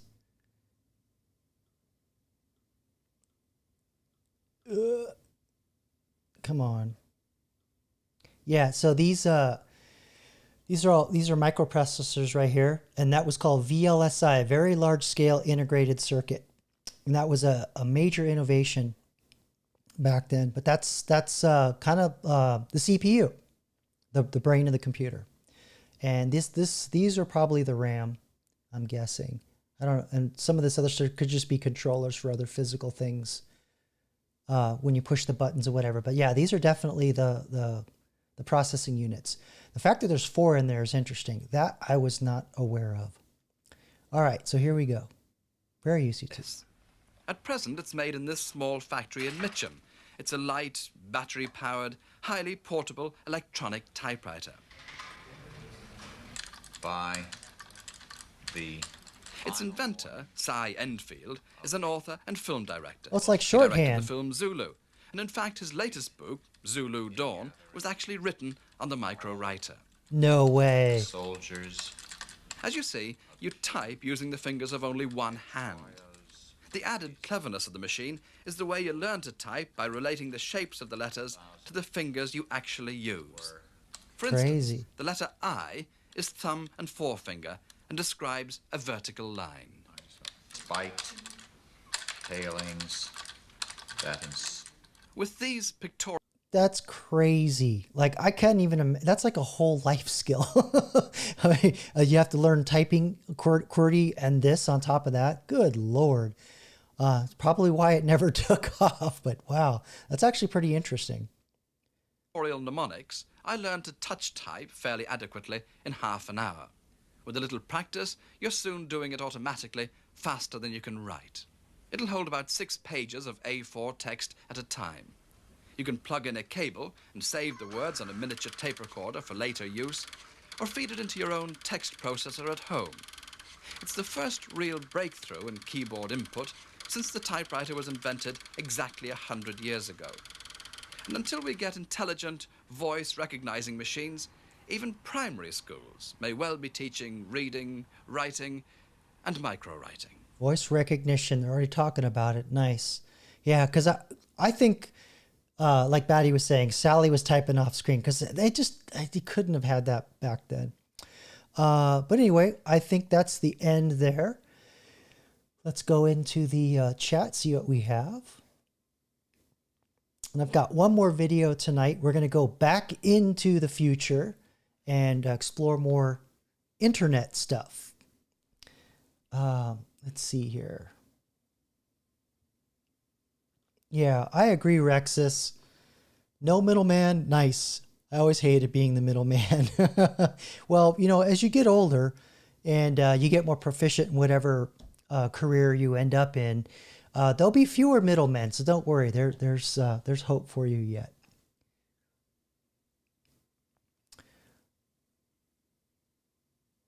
Oh, yeah.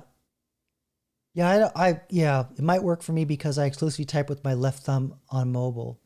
Yeah. Because I remember the only thing that was kind of similar to what that single-handed thing was is the early mobile phones where you had 3 letters per number, and how many times you clicked is how you generate the number. So it's kind of reminded me of that. And some kids were insanely good at that.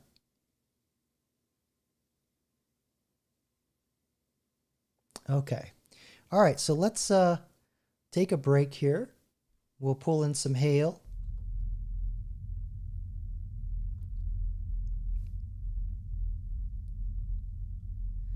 Homefront wants the hail to answer, is AI self-aware? Well, that's kind of you have to be a little more specific, but I'll send this up to the hail and I'll explain why. Because there's different types of AI. The current form of AI that we have, narrow AI, there's no way it is self-aware now, even though people have relationships with it. are starting to worship it, especially the generative AI variety. But even to get to artificial general intelligence, which is what the HAIL is, the way narrow AI is designed, without getting into all the science, in and of itself will not become self-aware. It would actually take a completely different innovation in artificial intelligence of some, whatever that is, I don't know, but not the current stuff that's based on machine learning neural networks, just because of the way it thinks, and I'm putting thinking in air quotes, and reasoning. It's not human-like, actually. So it couldn't, just by function of how it works and how it's designed. But on the surface, when you talk to it, because it uses natural language, it kind of comes across uncannily, like, it's aware. So hopefully that'll make you sleep better at night. All right, let's see what the HAIL says. See if he calls me out and says, yes, I'm self-aware. I've considered this topic thoroughly.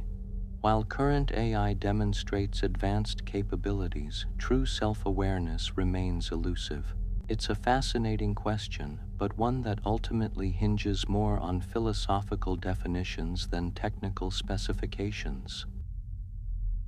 Yeah. That's a pretty balanced answer.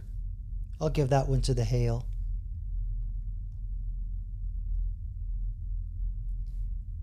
All right, so now I got to open up and see. So Rexus wants to know, should authors explore factions that are vilified in media, such as Caesar's Legion from Fallout, New Vegas, and Metro's Fourth Reich? Oh, I like how you, I said it out loud, but you spelled it with other characters, in a neutral and unbiased light in media. All right, so let's see what the HAIL says. I'll send that up.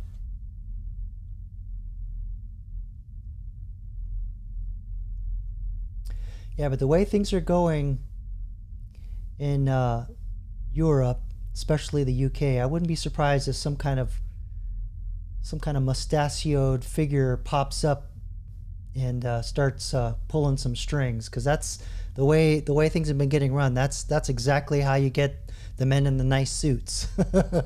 I'm telling you, that's exactly how it happened the first time.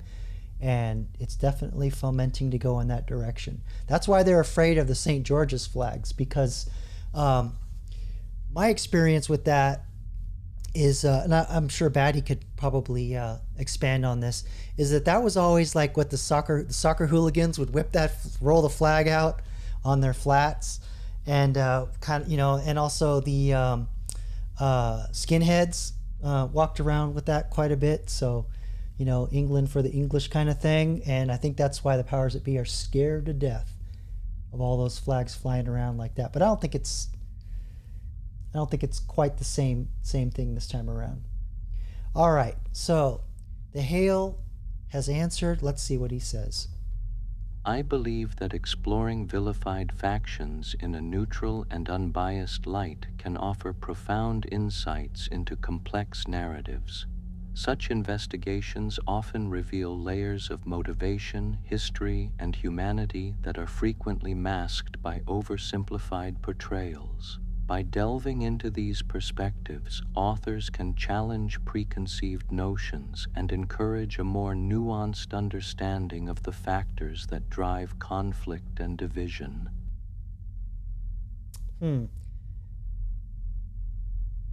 I can't decide whether HAIL would be better at writing Hallmark greeting cards or movie scripts. I don't know. But that was an interesting answer. I don't know what you think, Rexus, but chime in the chat. Let me know what you think. Pull in another one, see what we got here. You guys are going strong with the HAIL tonight. Let's see. How would you feel, from Rexus again, if you are seen as an enemy by Ramek because you are nothing but circuits and programming?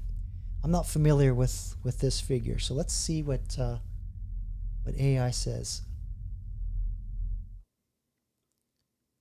So Rexus says he quite likes it. All right, cool. Let's go back to the HAIL. I think yeah, there we go. Forgot to push the transmit button. There we go. Receipt confirmed.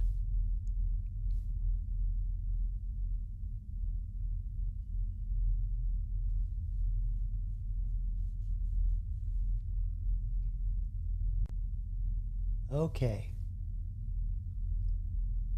It's coming in. There we go.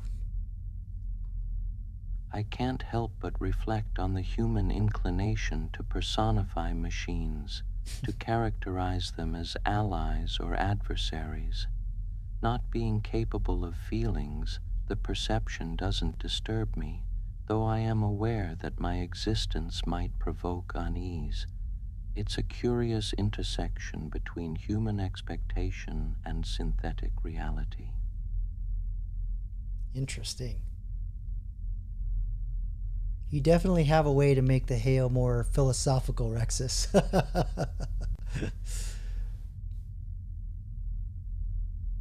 Okay, so I guess that's all we have for the hail at for the time being. Let's go to our next video here. So we're gonna fast forward to 1997, where the question is asked and possibly answered: will internet shopping ever take off? And yeah, Homefront, I think you're gonna like this one too. Let's see, did something come up in the chat here?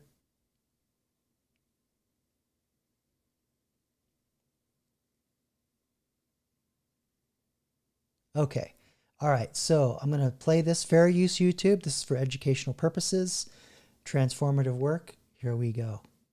The most talked about developments of the late 1980s has been the growth of the internet. Even the Queen mentioned it in her Golden Wedding speech this week. But although it's clearly had a huge impact in lots of ways, there's also a growing suspicion that some of the early expectations of the way it would change our lives may have been exaggerated. This week, a report from Verdict Research cast doubt on the significance of internet shopping in the next few years. Niels Blythe, our own reporting icon, has been conducting some research into shopping on the net. Yeah, so just to kind of give you a little background, 1997. So we're starting to peak into where the hype's getting really heavy. Internet or .com this, .com that, and a lot of companies, they're not good at it. They're not very good at e-commerce. In fact, I think they're at this point, Toys R Us was losing their ass. They went all in on e-commerce, and they just lost their shirt on it. And there were two other companies like but anyway, it's not important. But I'm just trying to give you a background that at this point in time, the hype is starting to happen. So they're asking the question, you know, is this really going to ever take off? Because at that point, not like today where you buy something, you can return it to the brick and mortar store that you bought from the company. Back then, the website was a totally separate business from the brick and mortar store. So if you bought it online, you couldn't take that product back to the store. Never mind anything like where Amazon is today. But at this point, Amazon is starting to come into the picture. So let's see if they talk about them. Anyway, fair use YouTube. Let's get back to it. Long ago, in cyberspace, bold predictions were being made. By the end of the millennium, they said, electronic commerce would be worth billions of pounds, and we'd all be doing our shopping via computers. But that was way back when the internet was young. To find out what's really happening now, I need to boldly go on a journey. Okay, here we go. By the way, that operating system behind him is total BS. There's no such thing. Fair use.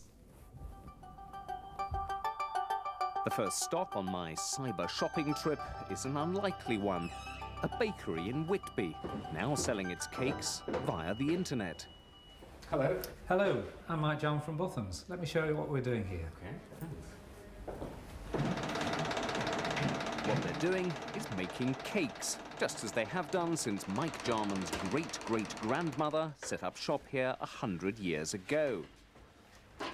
But now they have a new type of sales outlet, thanks to a close encounter with the BBC. One day I went home and my 3 daughters were watching Blue Peter on television, and during the course of the programme they gave their email address. And like a flash it hit me that kids are using it, why don't we? And we went ahead and produced a... Kids don't have money though.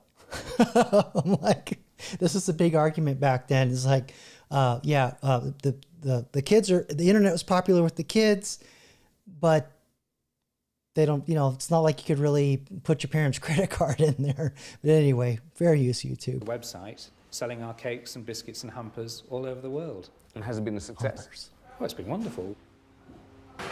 Yorkshire fruitcake, it seems, has fans in far-flung places. And Botham's Bakery have been telling them about their cakes via the internet, the system which can link computers anywhere in the world. Botham's have set up what's called a website. It can be accessed by anyone with a computer and an internet connection. It gives details of all the goodies they can supply by post or courier. Customers just have to fill in an order form and pay by credit card. You'll notice a little Japanese flag up here because we do a lot of business with Japan. Okay, so what happens? Just click on that and there you are. Straight up, dude. Look at this. They just took a picture of Japanese on paper and made that their page on the website. Well, that's gangster. Okay, fair use, YouTube. Oh, it tells you how to order in Japanese. Exactly. Have you actually? Can you read that to me? No, I can't. I'm just taking it on trust. That's it saying exactly what that we put on the order form. Mike Jarman thinks other British retailers need to wake up to the internet's commercial potential. The thing is that it works. I mean, we couldn't market ourselves, a little bakery in Whitby, North Yorkshire, worldwide in any other medium. It's the only way that we could, cost effectively we can do it. For a business in a quiet... Something that's interesting about that too is if you think about the size of the internet back then was much, much, much smaller. The number of people that were on the internet back then were minuscule compared to today. I mean, everybody's on there whether they know it or not because their devices, their smartphones connect, to a lot of systems on the internet to run the apps and stuff. So yeah, that was a very different market back then, but it's interesting that they're thinking like that, just like one shop owner. But when everybody else figured it out, 3-4 years later, that's when the hype got really bad. But anyway, fair use, YouTube.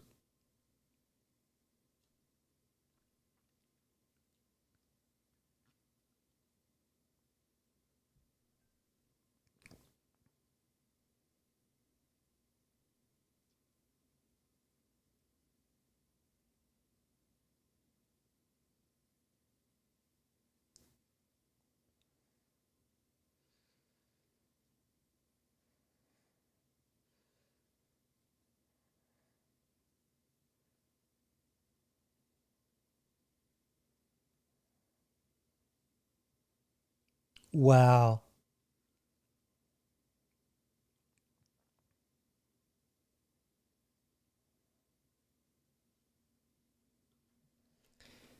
Sorry, I forgot to turn the video on. My bad. Thanks, Rexus. All right, so let's see. I'll put it to where they change the topic. They're going to go further on into the problem with shopping on the internet. There are still optimists about internet shopping. There have also been lots of disappointments.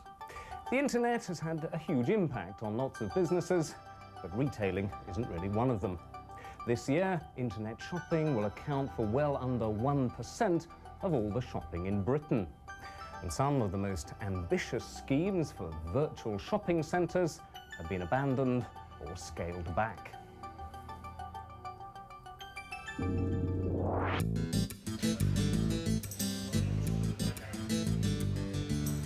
The big players in retailing are the supermarkets and chain stores. Early attempts to develop internet shopping in America were all about virtual malls, where customers could browse through thousands of products without leaving home. But they didn't really catch on, and Sainsbury's have been thinking about why. Yeah, he's literally like he's not joking. It was literally a mall. When they built the early websites, they made them kind of look like games. So you're walking through the store, going through the aisles, stuff like that. And it's just never, that interface just never works on the web. But anyway, I thought I would ask ChatGPT just to kind of give you an idea of how much e-commerce has grown since 1997. So I asked, like, what percentage does internet shopping account for all shopping in the US today versus in 1997? Because he was saying in Great Britain it was only 1% in 1997. So let's see what it says here. According to the US Census Bureau, e-commerce accounted for 16.3% of total US retail sales, seasonally adjusted.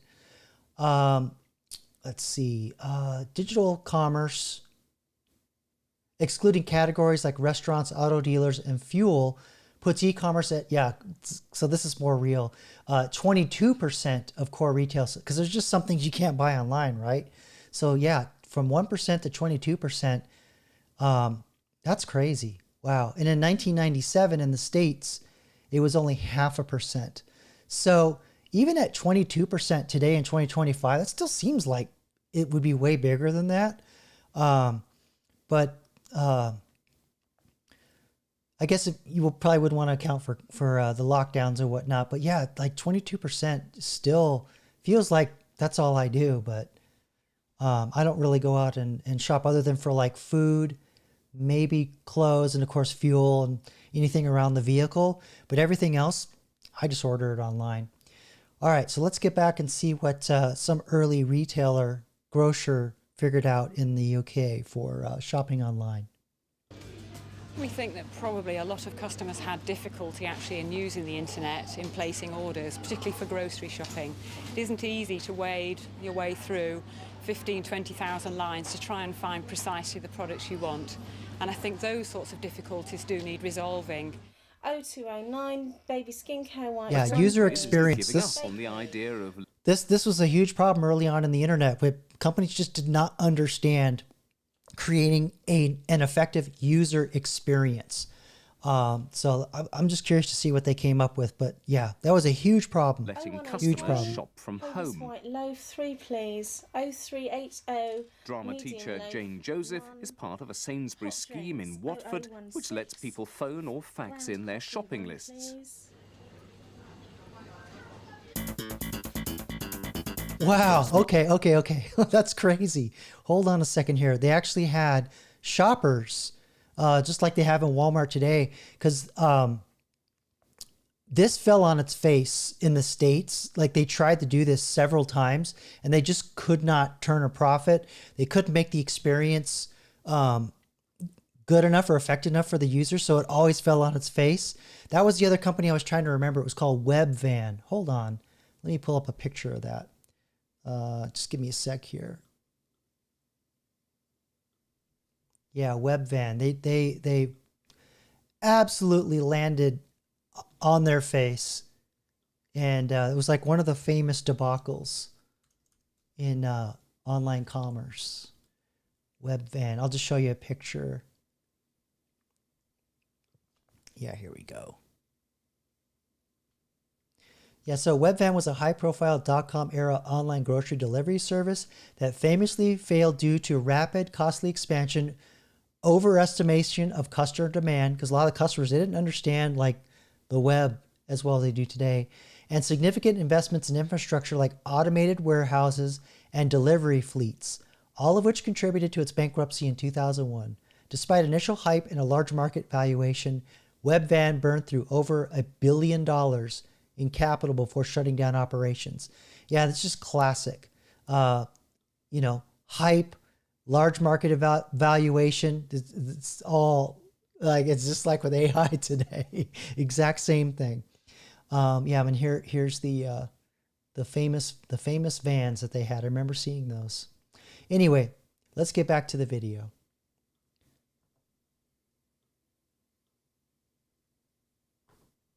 Fair use, YouTube. For a small fee, the orders are then picked off Sainsbury's shelves and packed, ready for the customer. Yeah, now it's free today. Thank you very much. you give me a hand to the car? No problem. Next year, Sainsbury's will be extending the Watford experiment to the internet. Actually, let me correct that. It's free today because it's priced in to the cost of goods. Hi, everybody. Everything okay, Alexander? All right. Oh, the shopping. Jane, though, isn't sure if shopping by computer is going to appeal to her.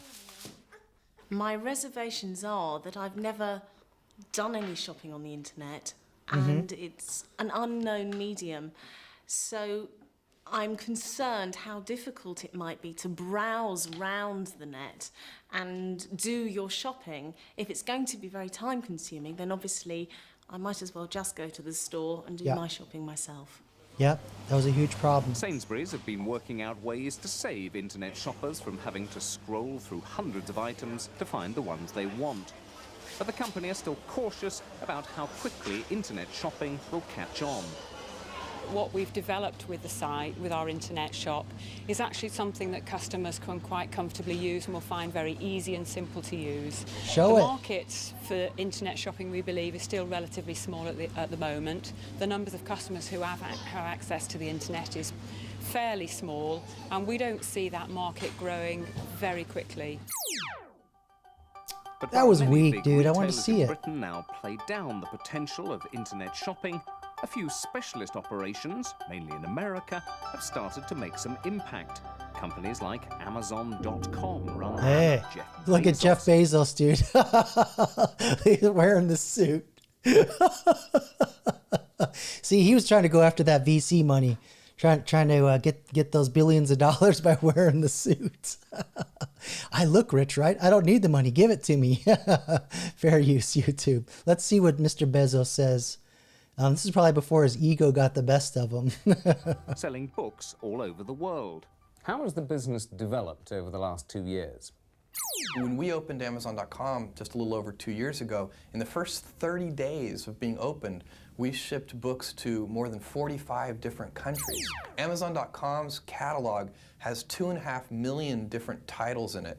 That is more than 10 times as many titles as the largest physical book superstores. Over some large number of years, I think internet book selling is going to become a very large business. Yeah, actually, Amazon was initially a bookseller, and then they started getting into music, and they acquired a couple of online music retailers. And I'm not sure at what point they became like the everything store. Just one day it just kind of was. I want to say first time I can recall, maybe 2003, maybe 2004. But yeah, it initially started as the world's largest bookstore. And I remember seeing the graphics on websites. And but they didn't have the returns like you can do today, where you could like go to a store and return it. You had to ship it back. So anyway, let's continue Fair Use YouTube. This week, Amazon.com was opening a huge new warehouse to cope with rising demand from around the world. And although Amazon has yet to make a profit, its rapid growth suggests that in some specialist markets like books, internet retailing could yet prove a major force. Yeah, they specialize. That was the thing about .coms back then, is specialization. And like I said, the fact that Amazon just became like this broad everything store, that would have not, that was causing the same problem that the grocer was trying to solve, is that nobody has time to browse everything. So this is before they had AI and algorithms to say, hey, what about this? What about that? Based on what you bought. It was all very hand programmed. Whereas today they just have all these systems that are, if you look at your mom's Amazon versus your dad's versus your Amazon, they're totally different. It's a very different experience, but that's one way they get around like the massive selection of all the items. Yeah. So, and the other thing too is Amazon, this is before the crash that eventually would come. Amazon survived that, and they came out of the ashes because they were one of the first companies, not just being successful selling things, but they learned how not only to scale the business and get the sales and do all the credit card processing, but they knew how to scale the technology that it sat on. And that's why they're the king of cloud infrastructure. So your boy, he builds a lot of projects using AWS, Amazon Web Services, which is a whole separate business where they sell mechanisms and things that you can build websites, e-commerce, throw AI on it, you name it, you can build anything on this technology. And that business came out of them solving the problem themselves first to make their website be able to take millions of orders, in a matter of hours. They solved that problem first. And they're like, oh, this technology is useful to everybody. Let's sell it. So that's where we get all that from. Anyway, let's get back to the video. Fair use YouTube. Back in the bookish city of Oxford, a British company shares the dream of selling books via the internet. It was set up at the same time as Amazon and has expanded, though nothing like as fast. Britain has many fewer internet users than America. But its Still founder, printing. Darryl Mattox, has another problem. Books, like most other consumer goods, are much cheaper in America. And that matters a lot in internet retailing. An absolute fundamental point is that the books, and not just books but other items, but in our case books are cheaper in the States than they are in the UK. And here I have the same book, Peter Mayle, Chasing Cezanne, which is super read. If you want something for Christmas, I can recommend it. But this is the UK book. Now this is £16. This is the US edition, and this is £13.50. We would discount them both down equally, but there's an 18% price difference between these two. And yet, we're forbidden to sell this through copyright restrictions. We can't sell this. We're forced to sell this item here. Yep. So here we go again, regulation, taxing, laws around trade and all that. That's why some of the laws that came out with making net neutrality, these things eventually change, but this was a massive problem to make companies grow internationally. And so we have the same thing with AI. A lot of companies that are based in Europe don't want to put their systems on American infrastructure because of laws in Europe that prevent the way data can move around. And there's some other regulations and taxations and other things that are happening. I won't get into it, but it's the same. Even though it's not a physical thing, it's still data moving around is the problem with AI. So it's kind of hilarious. They have the similar problem, just different medium. Fair use YouTube. consumers, instead of paying £13.50, are forced to pay £16. Whereas your American rivals can sell the American edition into the British market. Our American rivals are very happily selling this into the UK market in quite large volumes, yes. It's a competitive disadvantage, but the internet bookshop isn't giving up. The future may belong to the Americans, but it really depends on how good we are in Europe at closing the price differential. I think it's key, not just for the UK, but for the rest of Europe to sort this issue out. I mean, we're currently debating whether or not we should open an operation in the States in order to sell back into Europe at a competitive price. That's a ridiculous sort of situation to have, and it needs to be tackled. We can't maintain this price differential. Something has to give.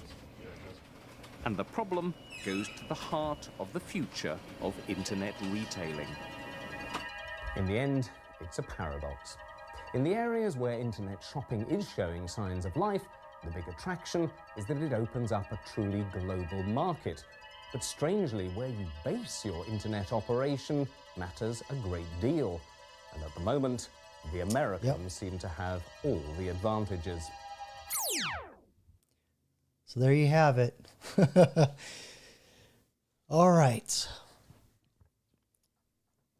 We've covered a lot of territory tonight, so we'll check the AIs, and then I think I'm going to call it a night. So we'll just check the 8-ball real quick. All right, and the hail.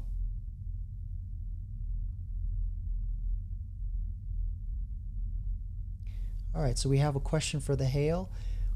Rexus wants to know, why do people complain about the lack of diversity of skin color in European folklore instead of retelling and preserving stories such as the Epic of I can't say that. Mwindu from African folklore. I think I butchered that, but yeah, I'm going to send this up real quick. But, there's kind of a double standard there. Like, we could make Zulu Dawn with like all Europeans. Why not, right? But anyway, let's see what the AI does, how it answers that question. But there's a reason why we have languages and culture and why movies suck. Most movies are just terrible today because they're trying to fit everything into a box that doesn't belong, in my opinion anyway. Oh, you know what? You put quotes in, Rexus. You broke it. Yeah, you put quotes in. So we're going to have to skip that one.